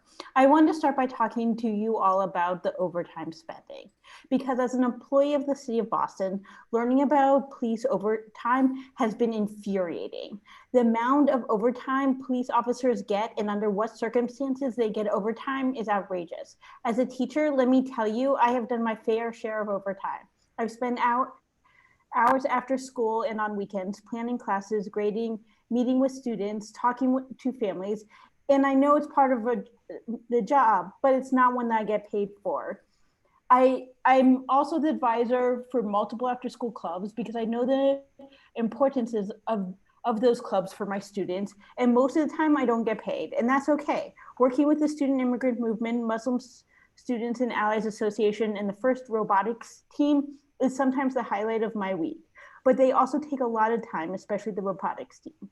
During the robotics season, the 6 or so weeks we have to build a robot for competition, I will stay after school for 2 to 4 hours a day, sometimes more, 3 or 4 days a week, plus going to competitions on weekends. A couple times when my school has gotten different grants, I've been able to get a small stipend. I guess it could be said that I did get overtime those years, which I appreciated, but did not but I do not want to even think about calculating what that hourly wage was because it was obscenely low. I'm not here to argue for teachers to start getting overtime, but rather to give the comparison of how different city workers are treated when it comes to overtime. By cutting and regulating overtime, not even by cutting all overtime, it would save the city huge amounts of money, over $52 million. This money could do so much for my students, their families, and the residents of Boston who need the money the most. For housing, for food security, for fully funded schools, for youth jobs, just to name a few of the many different places it could go. I also want to say that the fact that officers' performance does not affect pay or their continued job prospects is completely different than my experience as a teacher. I've experienced how a negative evaluation could affect my ability to continue at my job. The Police Association's contract is so unlike other union contracts in the city, and that needs to change. Thank you. Thank you so much. I neglected, I want to recognize Cassie Hurd, and then it'll be Maria Cristina Blanco. So Cassie? Sure. Hi, folks. My name's Cassie Hurd. I'm a 16-year resident of Alston, Council District 9. I'm represented by Councilor Breeden and at-large Councilors Wu, Mahiha, Sabi George, and Flaherty. I'm the Executive Director of the Material Aid and Advocacy Program, where we serve, support, and advocate alongside unhoused and underserved community members. Though we're based out of Cambridge, many of our participants are from or have a deep connection to the city of Boston. Homelessness has no address, and the ongoing criminalization, police sweeps, and lack of meaningful systemic support push our participants between communities, removing the small sense of stability and safety they've built. Mayor Walsh and his administration have created a system that utilizes non-solutions, which are heavily reliant on law enforcement routinely criminalizing people for openly surviving and living in poverty. 1 in 8 people who are arrested in the city of Boston are homeless. Much of these arrests are made via complaint-oriented policing, where the city of Boston encourages housed community members to utilize 311 or 911 to make nuisance complaints. Oftentimes, these calls do not need a response, could have been handled within a neighborhood context or through other nonviolent communication methods. Others are emergencies that need a non-police response of housing, medical care, de-escalation, harm reduction, or referral to community-based services. On August 1st, 2019, Mayor Walsh launched Operation Clean Sweep, an aggressive multi-agency police operation targeting people surviving houselessness, many who use substances or have substance use disorder living on Atkinson Street in Boston. 34 were arrested over the first 2 nights as a result of stops that the ACLU has said were unconstitutional. Over 100 people were displaced. 404 days later, today, Operation Clean Sweep continues and has been codified in Mayor Walsh's Massing Cast 2.0 plan. The plan takes on more of a therapeutic policing approach, further embedding the police in outreach and recovery services of which there is no evidence to suggest successful outcome anywhere. It increases surveillance and beautification, prioritizing the needs and desires of community members who are housed over the safety of those who are living unhoused. This relationship and reliance on police is no less harmful or counterproductive than the overt display of force and punishment unhoused people experienced at the beginning of Operation Clean Sweep, but is more palatable to the general public, especially when framed as the offering of services and support. 2 weeks ago, at the request of community members, my board chair and I attended a removal of an encampment at the Cornell's Malaya Cast in Washington Street. We brought cold water, food, and bags for people to pack their belongings. For the most part, people took everything they could, everything they owned. We met 4 young men who were from Roxbury. They had never been homeless before and were clearly very uncomfortable and scared. They spent a good amount of time packing up their tents, and we helped them. We brought them to a bus stop. We talked about options. Nothing had been offered to them by the Boston police, except they were told there was no I in team. They needed to get moving, and that options had been offered in days before. It's no coincidence that these were Black men from our community. As we know, housing and homelessness crisis disproportionately impacts our Black and Brown communities. In Boston, Black people make up 47% of our homeless population, but only 25% of our overall population. It's also no coincidence that 3 of these 4 men had been incarcerated. People who are incarcerated 10 times more likely to experience homelessness than the general public. The Boston police referred to this as a service day. Boston Public Works shared and then deleted photos of people's belongings being thrown into trash trucks, calling this cleanup of litter and debris. Many of us call it a sweep. No matter what one calls it, I would hope that we can agree that forcing people out of their community and away from established systems of care is both counterproductive and cruel. As folks have said before, we have heard more recently that there has been an increase in expansion of the BEST team under the Boston Police. Partnering with the law enforcement goes against evidence-based best practices for working with people experiencing homelessness and moreover, and more broadly, people in crisis. We must remove law enforcement from what should be community-directed and run public health efforts. This includes Section 35, which has been expanded under Mayor Walsh's Mel Nayakas and Mass Ave 2.0 plan. We must break away from systems built on racism, punishment, and criminalization of poverty, substance use, and mental illness. By reducing the number of officers in the force, we can invest in meaningful strategies to engage and bring solutions to the lives of unhoused people instead of pensions for police officers. By capping individual and overall overtime, we can invest in evidence-based harm reduction solutions to reduce overdose and increase safety for everyone in our communities. We must defund the police and instead invest in our community. Comprehensive healthcare harm reduction, including safe consumption sites, housing, and other solutions based on evidence are needed. If the negotiations with the Boston Police Patrolmen's Association do not include changes to decrease spending and shrink the roles and responsibilities, I urge the council to vote now. Thank you. Great, thank you so much, Cassie. And I think our final public testimony of the day is from Maria Cristina Blanco. Maria? Hi, thank you. Sorry, I meant to access this with my personal email and my personal Zoom account, and my name was under something associated with work. So I thank you for the opportunity to speak, and want to just echo what many of folks have said tonight, and say that I'm so yeah, I'm a 25-year resident of Boston. I'm a resident of Jamaica Plain and a homeowner, and I raised my daughter here and sent her to the public schools. I serve on the governing board of the Boston Community Leadership Academy, and very concerned and involved with community issues like this, and definitely signed the FJAB petition and support all those demands as a bare basic minimum, and want to also chime in saying, folks who are behind this proposal are anything but anti-union. We're the people who are out there, community members taking our own time, supporting folks on the picket lines. And, I've been on, for my local Stop and Shop, last year, down in the, Center Street, and have joined, many SEIU and Local 26 pickets, and really support the labor movement. But as they say, you can't claim those that don't claim you, and we do not claim and recognize police associations as part of the labor movement. If anything, they more resemble, kind of protection racket that you'd find in like organized crime. And what they do is they act against the rest of the labor movement. They're the ones that come and arrest people and stop people from gaining the rights and the dignity that they need at work.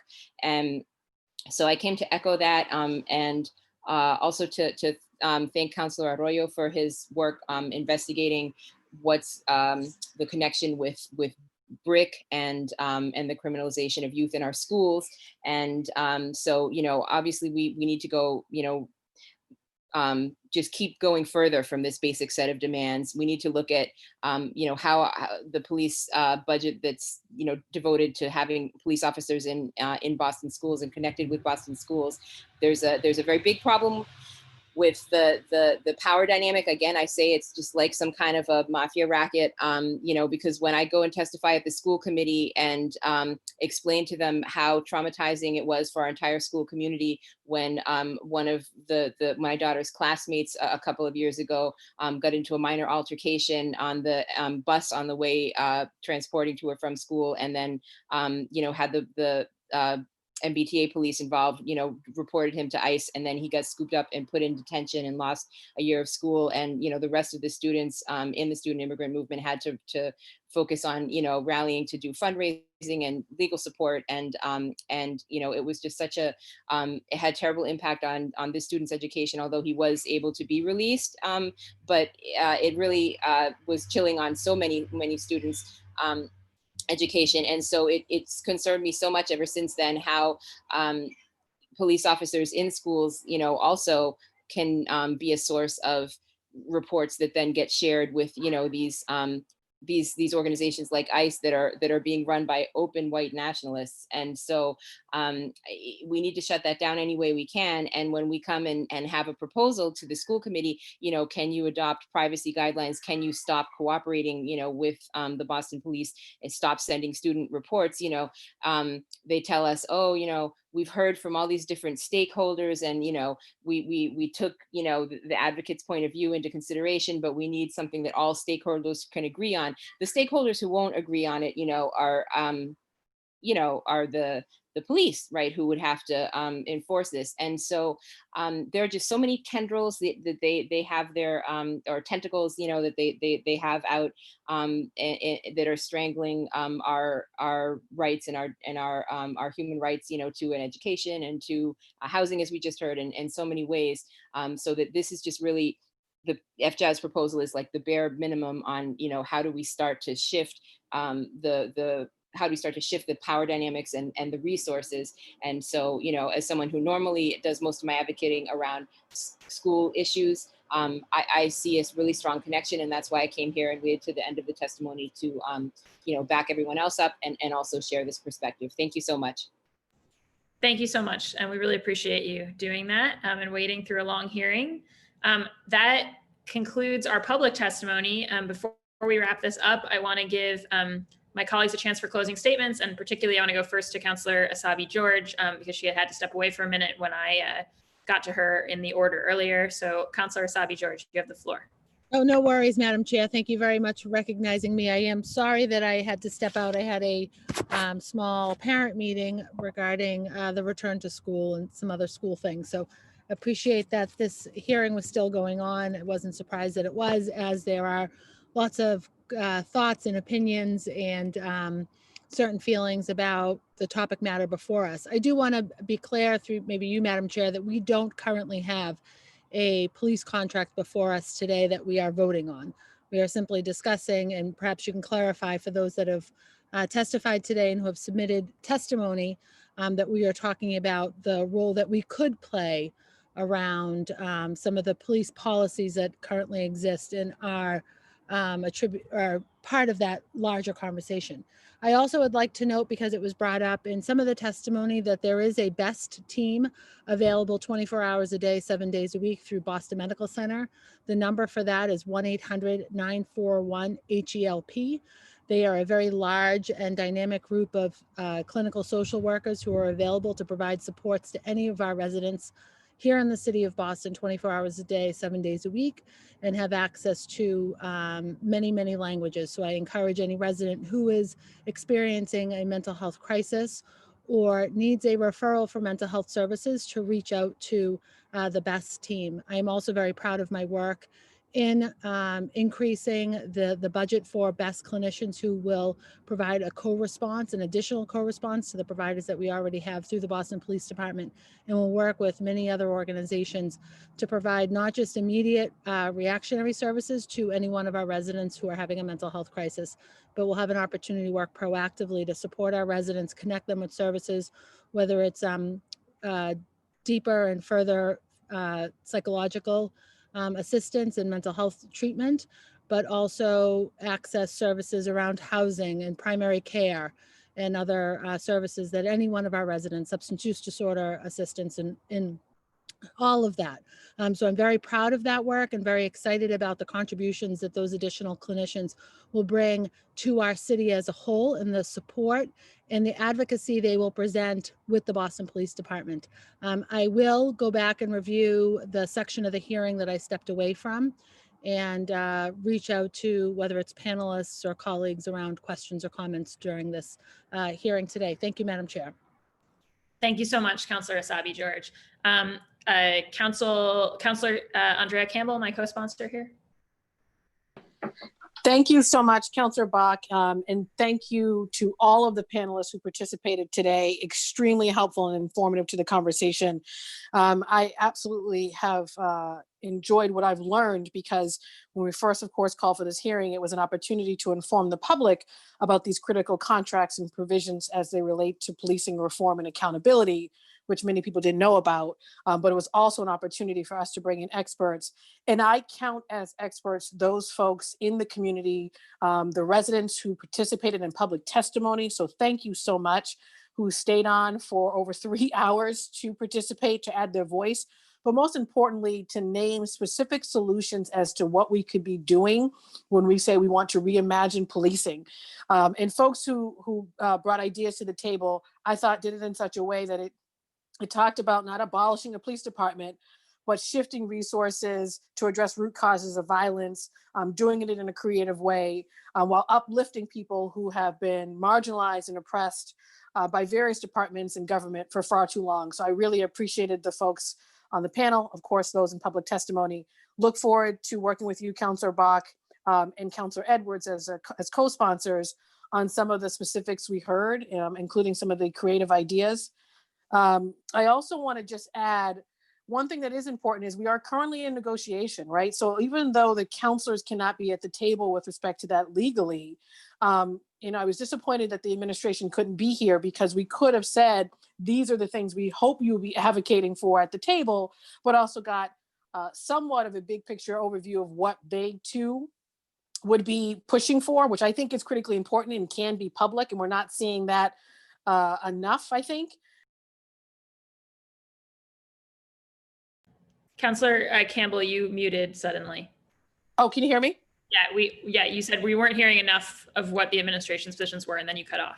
Oh, awesome. Thank you so much. So we weren't hearing enough, I think, from what the administration's positions are. What are they going to be pushing for publicly?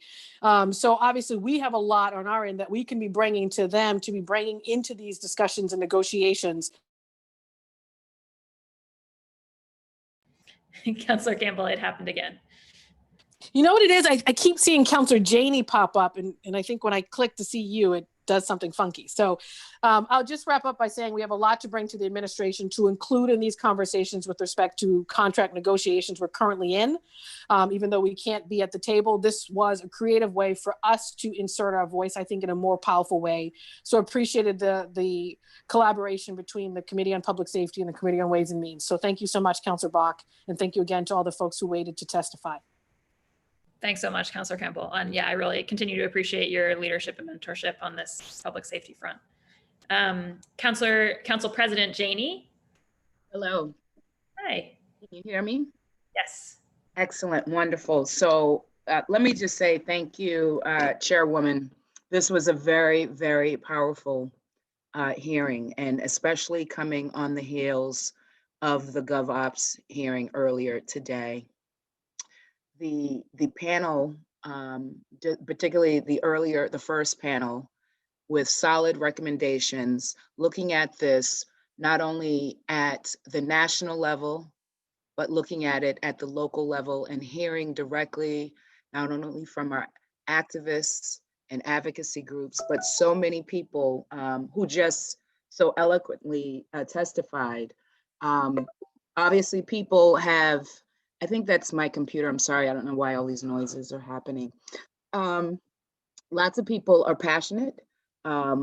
This is a critical issue, particularly given where we are in our country and what is happening. And so we are in a unique position. As people have said, we're not at the actual table, but I have been here before in a position really trying to work with community, work with labor, work with folks, parents, teachers, educators, parents around contracts and how we involve people's voice.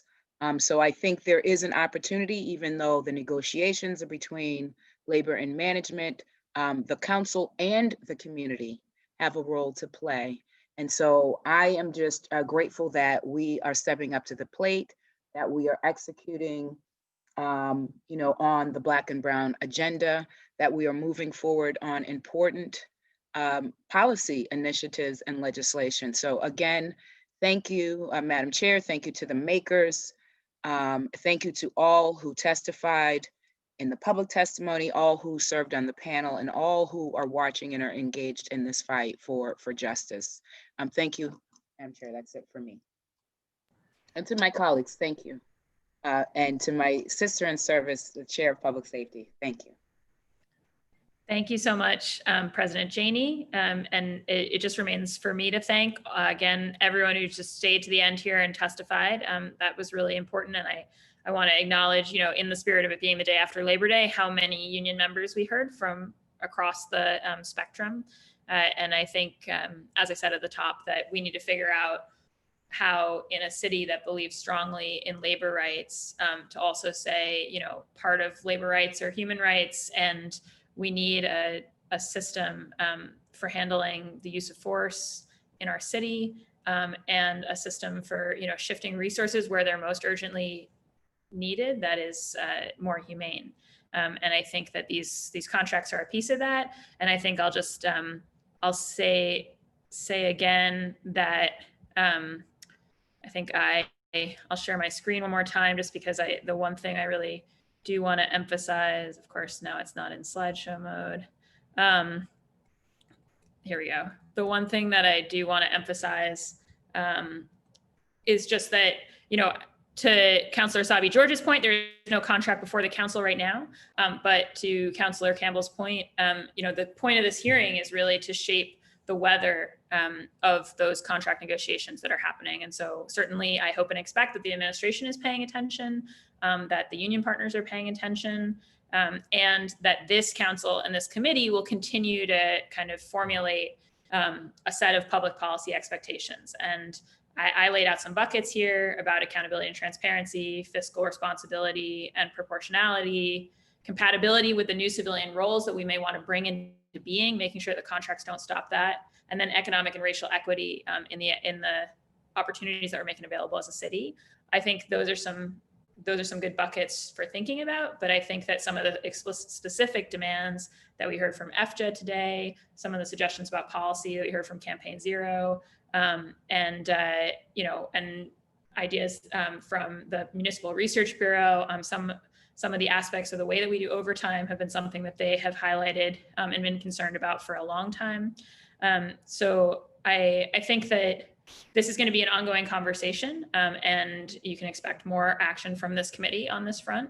But I just, I really want to thank everybody for speaking today, and especially those who brought lived experience to why it is so important to, have a first responder who is not police be the one who shows up at your home, or the experience of having a detail in your community that doesn't look like or interact with your community.